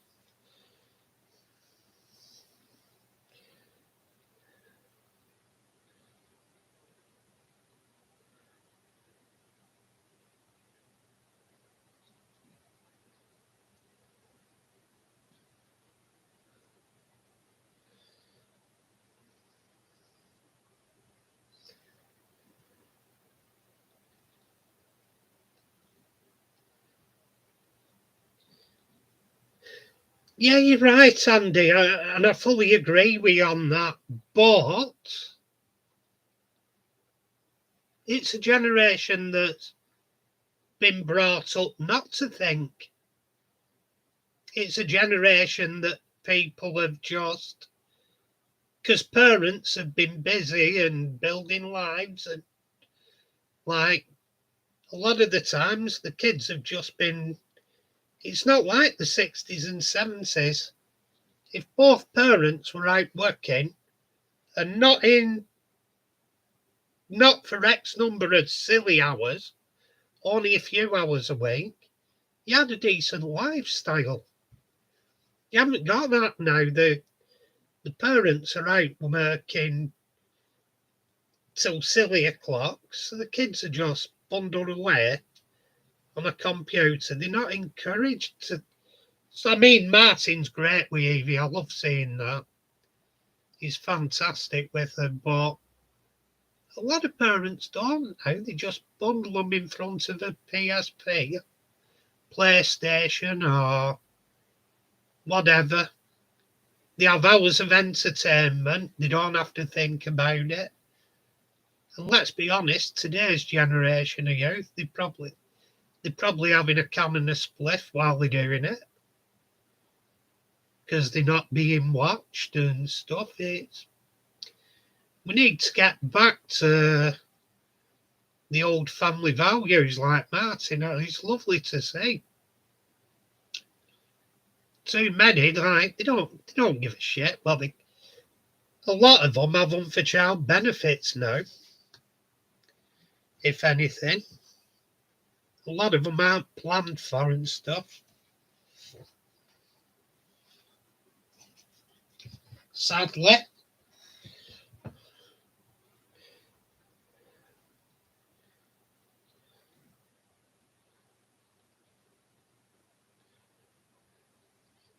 Yeah, there was mentioning pubs the other day. Did you hear about that one in the Midlands where it called the Crooked House? They bought it and demolished it, and you've got all the local community complaining. Oh, they shouldn't have demolished it. They shouldn't. It was a listed bill. It was this. It was that. Well, it was shut because it couldn't survive as a pub because you weren't going in. Nobody's going to keep it going for you if you're not paying for it to keep open as a local meeting place, a social place. All you wanted were 6 cans of cold lager from Tesco for a £5, and you didn't want to pay like 15 quid for an evening out, have 3 slow, relaxed pints, chatting to your mates. They didn't want to do that. They wanted 6 cans and sit at home on the couch. But part of that was the smoking ban. Again, they brought that in, and you got all the people. They said, oh, we'll go out to the pubs when they're not smoking enough. So they got rid of all the blokes that were going in, and women. Like, they got rid of all the normal clientele because they went, oh, it's not the same in the pub. We might as well sit at home and I can have a smoke at home and have a chat, or they'll go around a mate's house and have a chat with you and have a tinny. And meanwhile, all the people that said, oh, we'll go out if you're not smoking, they didn't materialise because they were never going to do it. If they were going to do it, they'd have been out doing it. And another knock on is they've stopped people smoking under the pretence it's healthier, which, yeah, I get it is. I stopped smoking. I used to smoke 40 a day. But where does all the money come from that they were getting in tax? Now they've got rid of all the smokers. Cost of living.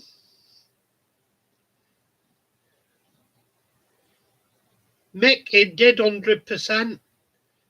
I think you did it in Ireland before we did, didn't you, Mick? If I'm correct in saying. I think Ireland did the smoking ban before we did.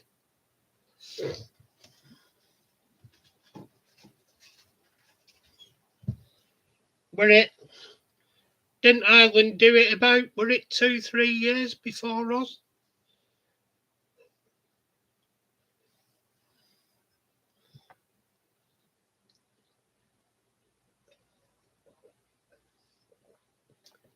Evening, Mark. How are you?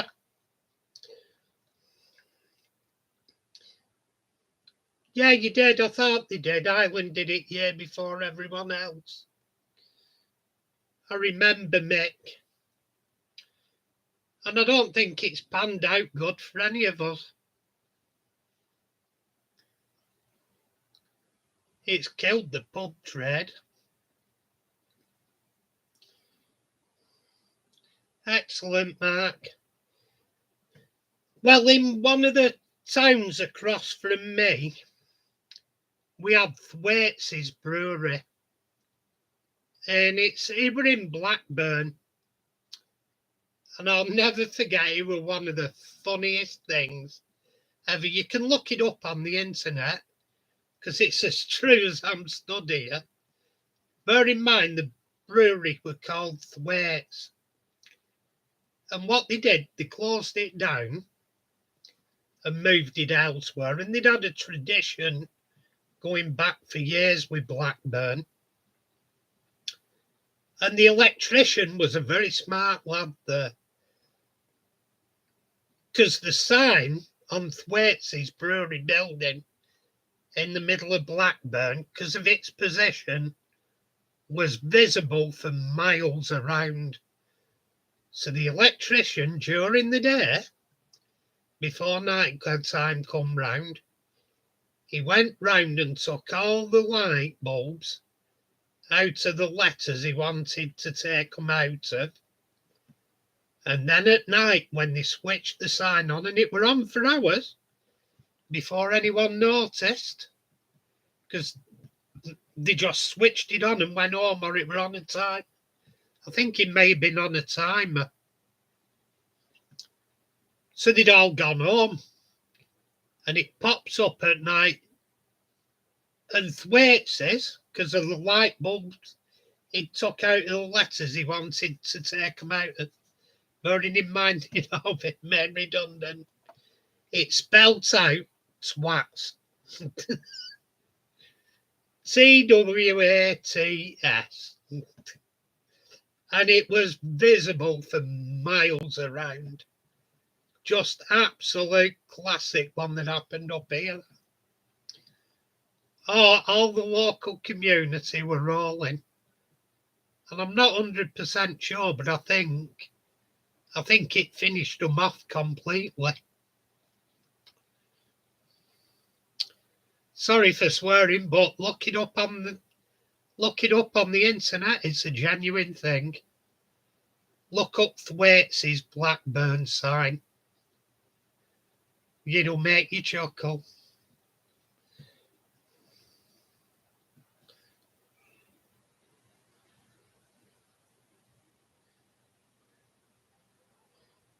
Excellent, Mark. One of my friends' mums had her 80th the other night.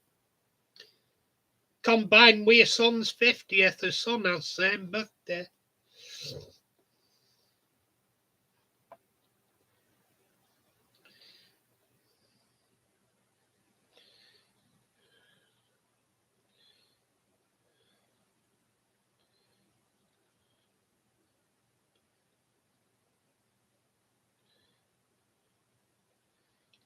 Yeah, it's all bullshit.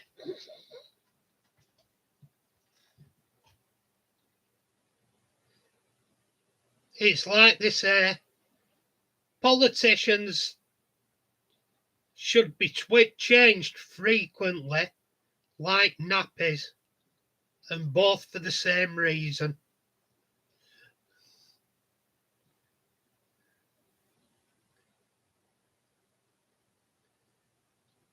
Yeah, it's around that mark. Yeah, it would have been because, let's see. Yeah, because I worked for Wardens, then I worked as a school caretaker for 3 years. Then I went working engineering, yeah. And while I were engineering, I were doing driving for them. And yeah, I was listening to it on radio on my rounds. So yeah, it'd have been 2004.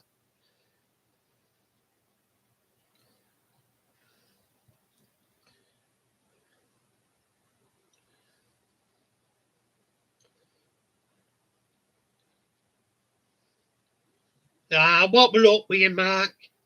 I were going in clubs 2 years before I was legal to.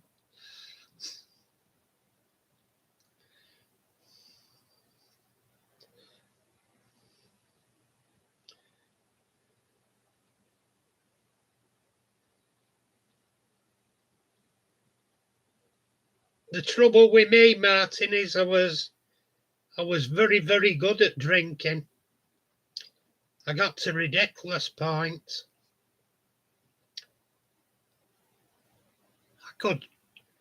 I could easily wolf down a bottle and a half of Jack Daniels in an evening, or a litre of whiskey.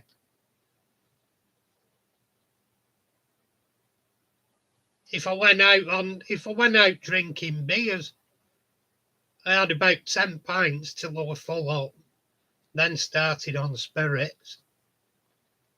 I hardly touch out now. I don't really drink now. It weren't very conducive towards my health, shall we say.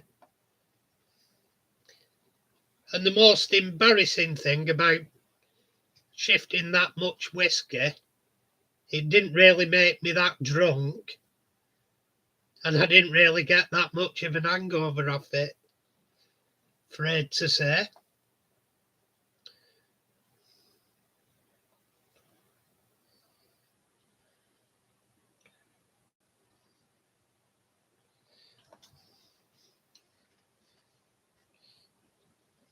Ooh. Yeah, it's very, very rare I drink now, unless I get. I'll buy a decent whiskey for New Year, and if I get together with friends that drink, I'll have a couple with them. But I don't drink anything near what I used to. I'd be very ill. I've been in some states over years.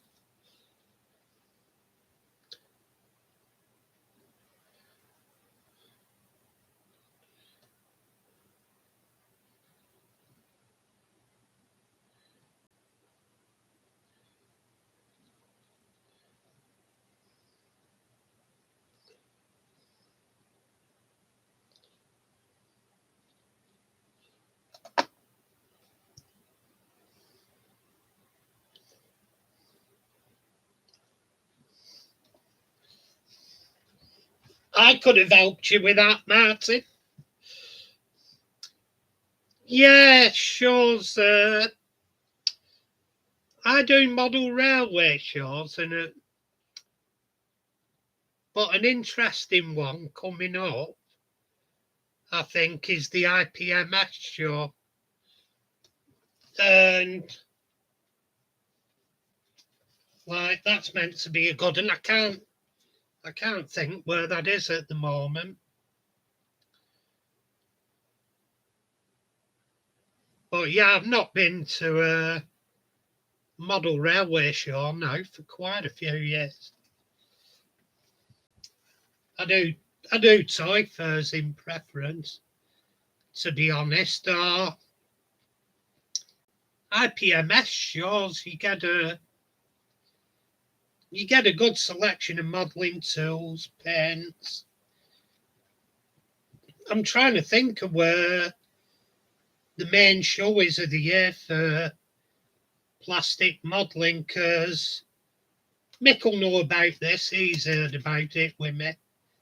But for our cases, they started importing a new paint from over in Australia, and I have to confess, it's an airbrushing paint, but it looks outstanding. I'm yet to get a bottle of it to try, but it is an acrylic lacquer, and rather than a powder pigment, it's a liquid pigment, and of interest to us, they do a range of model railway colours. And even though it's an Australian company, the British Railway modelling colours, like you've got British Rail Green, British Rail Blue, LNER colours, Southern colours. And to be honest, if you're looking around for model railway colours, there's not a great deal of people do them now like they used to. But if you look them up on the internet, it's an easy name to remember. Look up Outlaw Paints. They have their own website, but at the moment they're starting on planning. Apparently they've got a shipping container in on the way over with supplies in it. But I've got to see what this supply will be like. quality looks fantastic, there's no argument.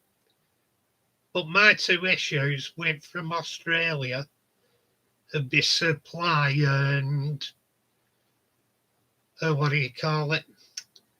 Let me think, supply and price. Because I use my artist colours I use when I'm painting in acrylics. They're Australian and they're pricey and they sketchy supply.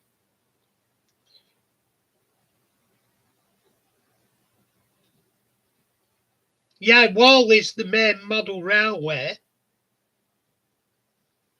Isn't it? Or am I thinking maybe Wally? I think Wally's model railway. I'm thinking of the plastic modelers.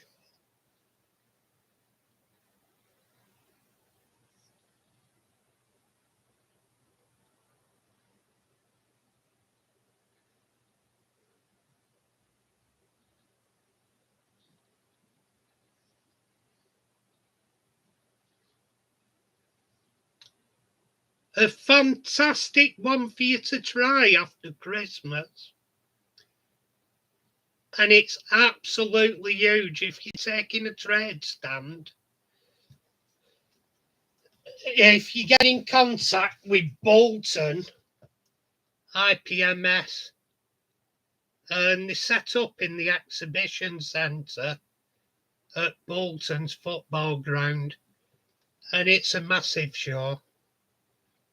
It's a big show, and they cater for all sorts of modelling, cars, trucks, buses, ships, military aircraft. You name it, if you're a modeller, it's there. So I'm sure model railways would fit it.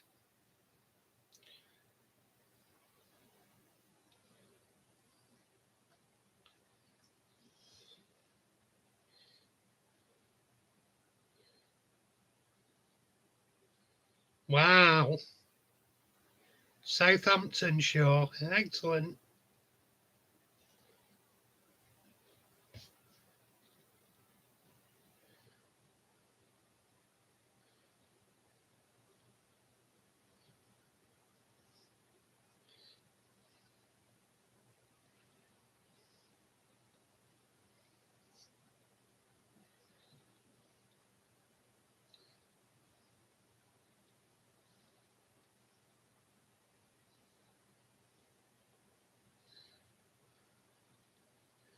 The Garden of Eden. The Garden of England, or whatever it is they call it. Or England's Garden, I don't know.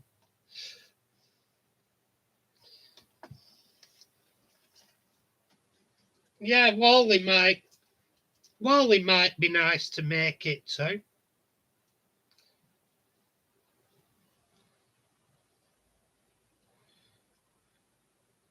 Yeah, I might consider Wally if I have the money and time off.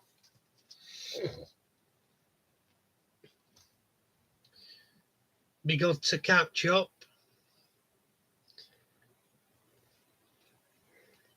Like I say, I've not done a model railway exhibition for years now.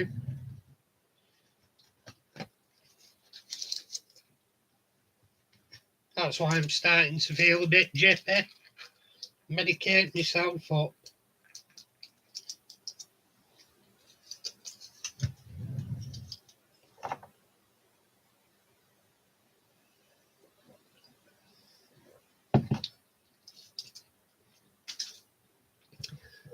Popping pills and taking drugs. It's like being a bloody teenager again. Except my body says, yeah, you wish nowadays.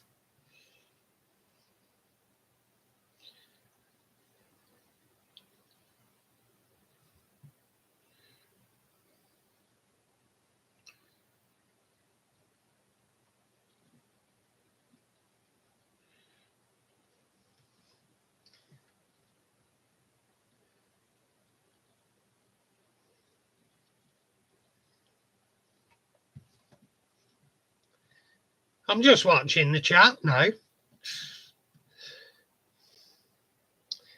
catching up with this. I'm looking down in bottom corner.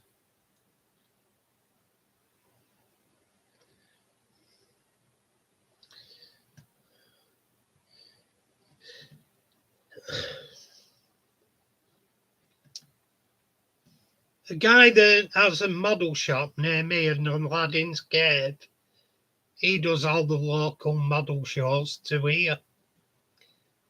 And I've not been in shop for a bit now, but he turns round and tells me the list of the shops coming up.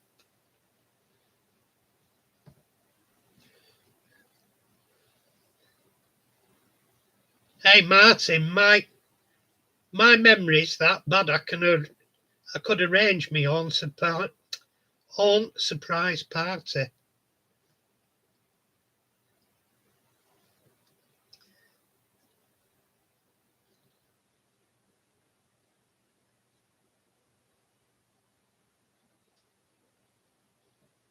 Well, yeah, that sounds cool. Brand lines.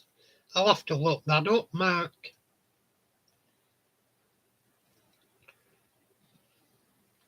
If you're doing mail order, I've probably bought from it anyway.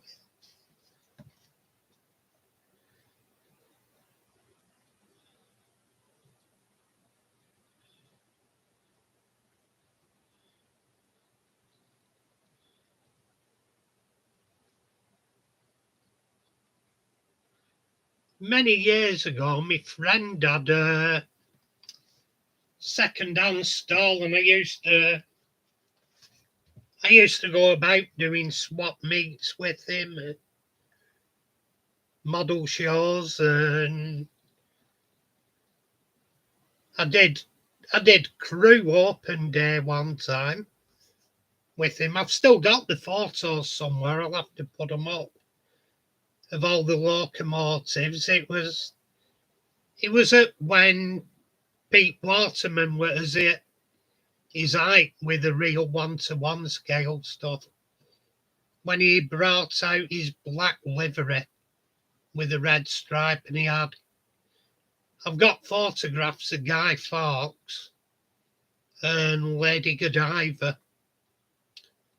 And I've met him a few times now, Pete. He's a nice guy.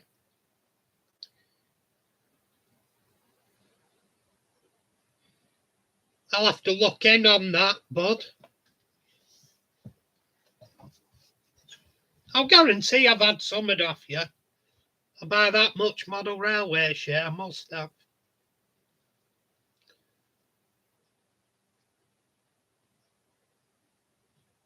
I'm barred off one shop's barred me from buying off them off eBay because I had a dispute with them. I'm not the most, how can I put it? When I were in the military, they wouldn't have put me in the diplomatic corps. Let's put it that way. So one eBay seller's banned me from buying or bidding on his page. And it wound me up because the week after, I have a coach here I'm going to restore. I've got all the parts for it, and I'm going to do it into LMS maroon, or maybe better BR blue than that is. But they had the exact same one. I forget the make now. It was like a kit one, I think. But one came up, and I thought, oh, brilliant! I'll bid on it. And I put a bid on, and it said you're not allowed to bid. And then I thought, oh shit, it's him that's barred me.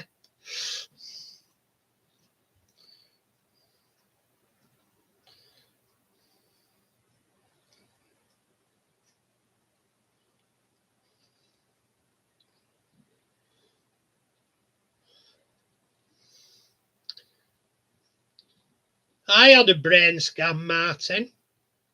Doctor said he couldn't find anything. Is that what he said? Probably, don't know.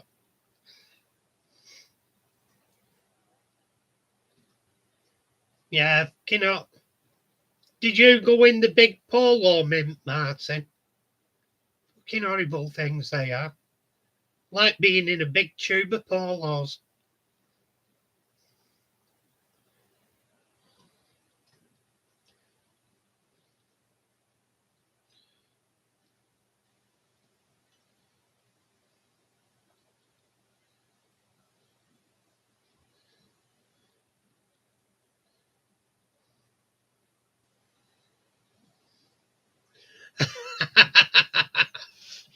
Banned from spending.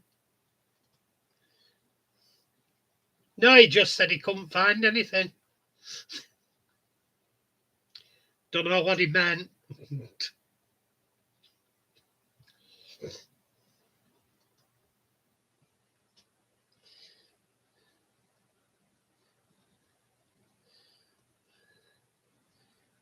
Each to their own, but that TT 120 doesn't float me boat whatsoever. I don't get why it were introduced. I really don't, because if you do an actual size comparison on it, there's very little size difference to N. And you get people saying, well, I want something smaller than double O, but I'd struggle working on N-gauge. You'll get absolutely no advantage from TT 120. It's that close, it's ridiculous. If they think it's going to be easier than working on N-gauge, they're going to be sadly disappointed. And you look at N-gauge with all the choice, and I know they argue the track's more in proportion, but at the end of the day, is that a selling point when N-gauge has ultimately? It's like saying, right, there's two paths. I could take this path and have a choice between 3,000 locomotives. I'll take this path and have a choice of three. It's for the very, very little advantage in scale. I don't get it.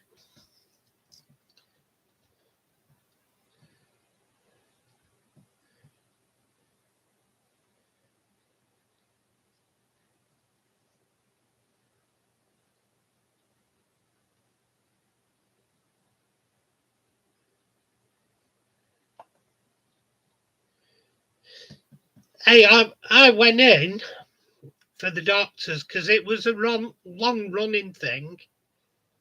They checked I had nothing wrong with my brain, basically. I should know. I should know better terms, really, because I worked with it for fuck's sake.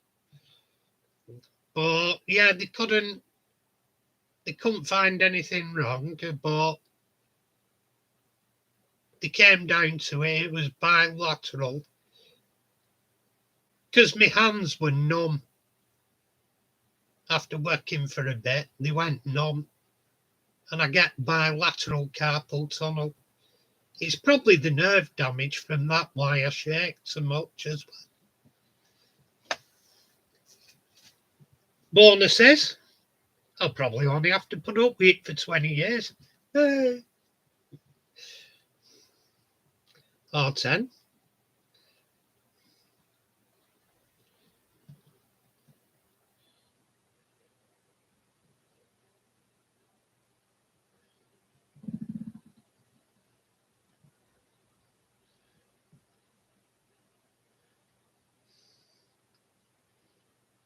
Hey, that was an absolutely fantastic bit of stuff. I'm absolutely made over with that. I were gobsmacked when when I opened it up in morning. I were absolutely gobsmacked. It's wonderful.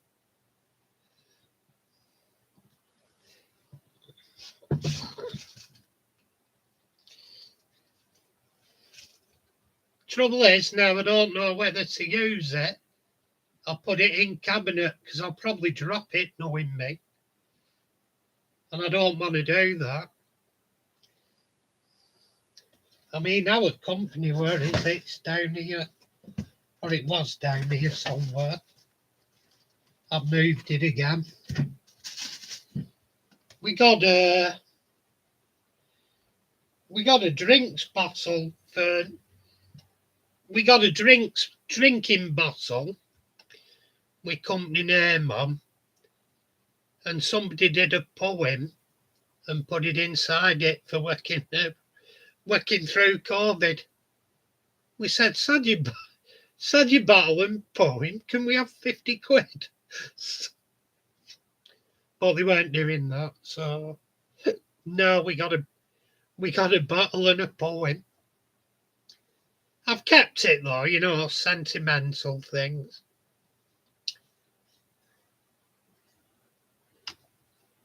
I mean, COVID, it's going to, in the future, it's going to be like the war, isn't it? What did you do during COVID, Grandad?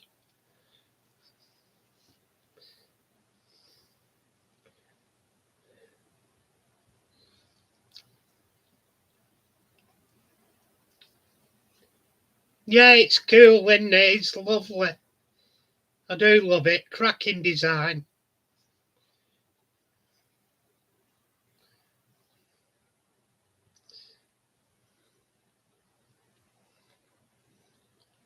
Oh, lovely. Oh, Martin, you're an absolute darling fella.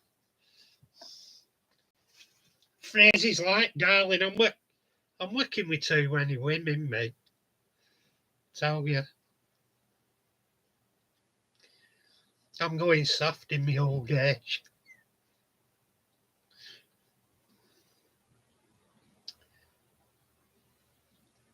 I'm starting getting tired now, so I'm considering hanging boots up in a few minutes.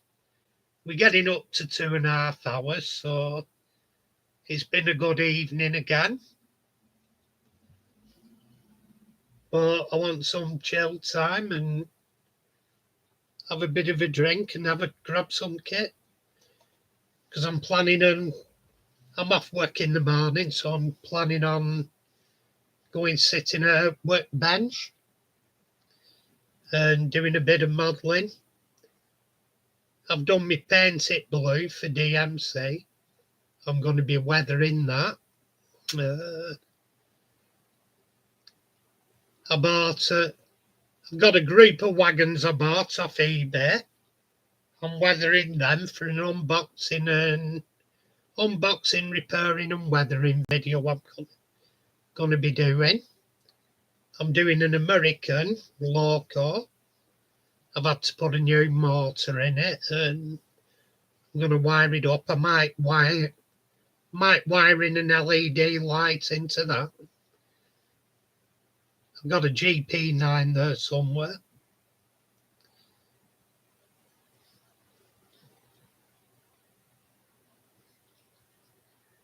Yeah, they're looking good, Mark.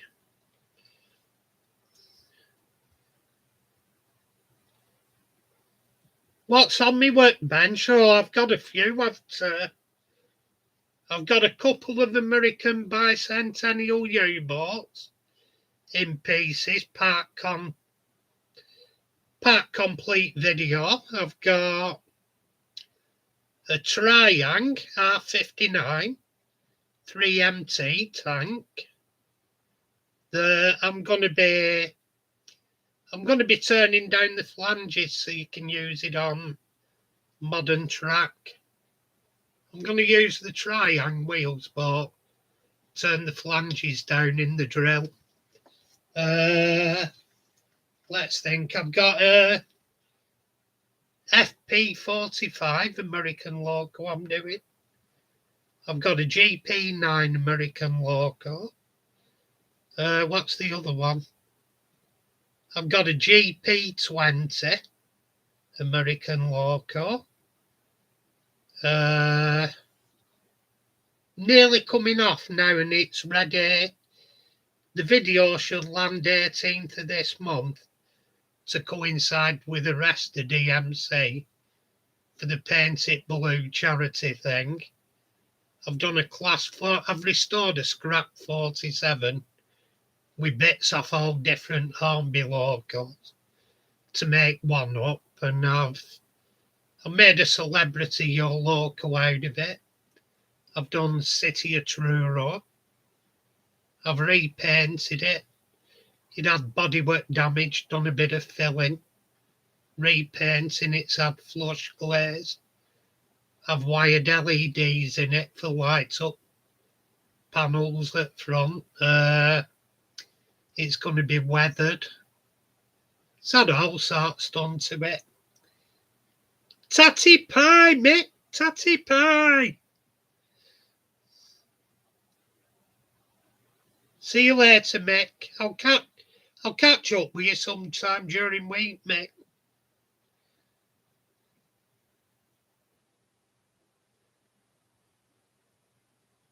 Thank you, Andy. Yeah, I enjoy it. Sausage sandwich, that sounds ace. Run some trains are even better.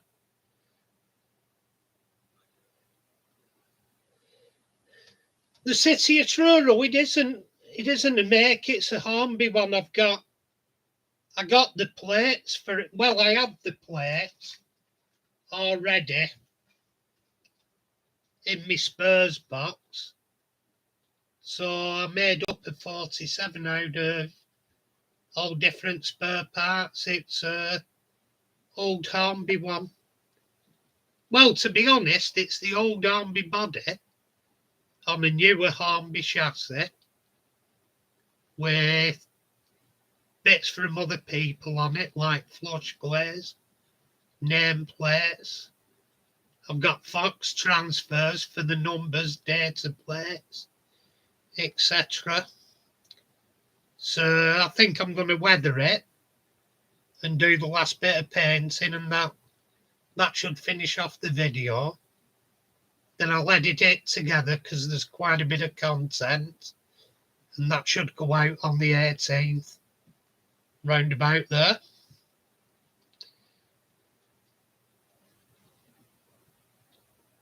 Yeah, depending on what, I don't, like I say, I'm sporadic. I'll be on one Sunday and not another, because a lot of the time I'm working till 8:30 at night. And when I get back, I'm knackered and I'm not in mood to come on, especially if it's been a bad day and there's been no staffing and you're covering for everyone. Like I said the other day, I got told off for cursing people on corridor. Boss was stood behind me when I was swearing. Now you know, I'm always getting gripped for something.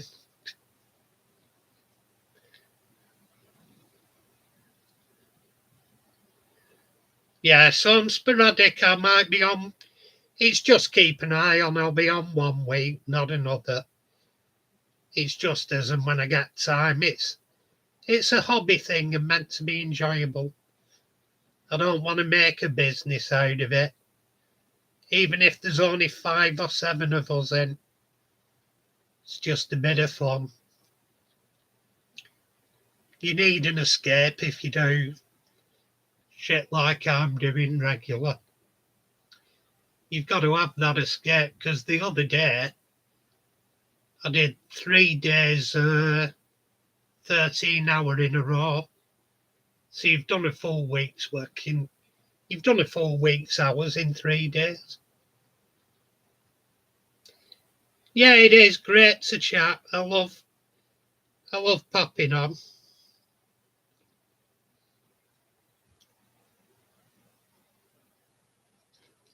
No, like I said, the City of Truro, it's aftermarket plates that I've put on it myself. But I'm sure somebody does it, is it? It's one of the posher local makes. I'm sure somebody's made it. I'm not sure, is it a Cura scale or someone like that. It's one of the. It's not Hornby or Lima anyway, put it that way.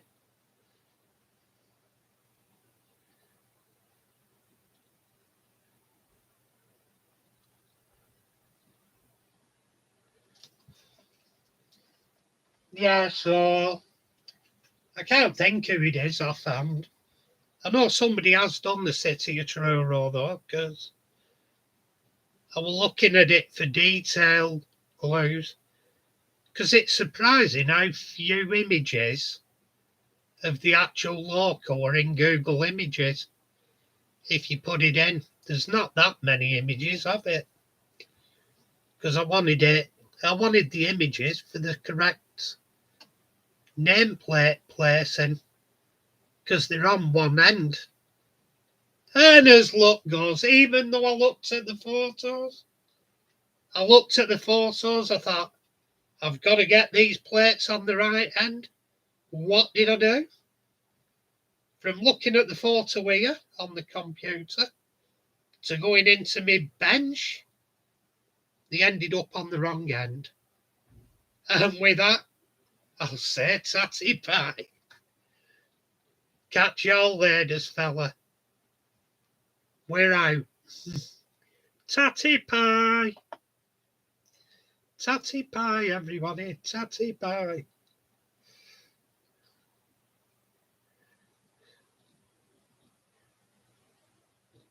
And thank you, folks, for making it a lovely evening again. Yeah, everybody have a good week. And as I say, thanks for making it a good evening. But I'm out of here. Bye, folks. I'm pushing the button. And not like Putin. Anyway, no, knock it off. Knock it off. I'm pushing the button. Tatty bye. Tatty pie, people. Tatty pie. Have a good week.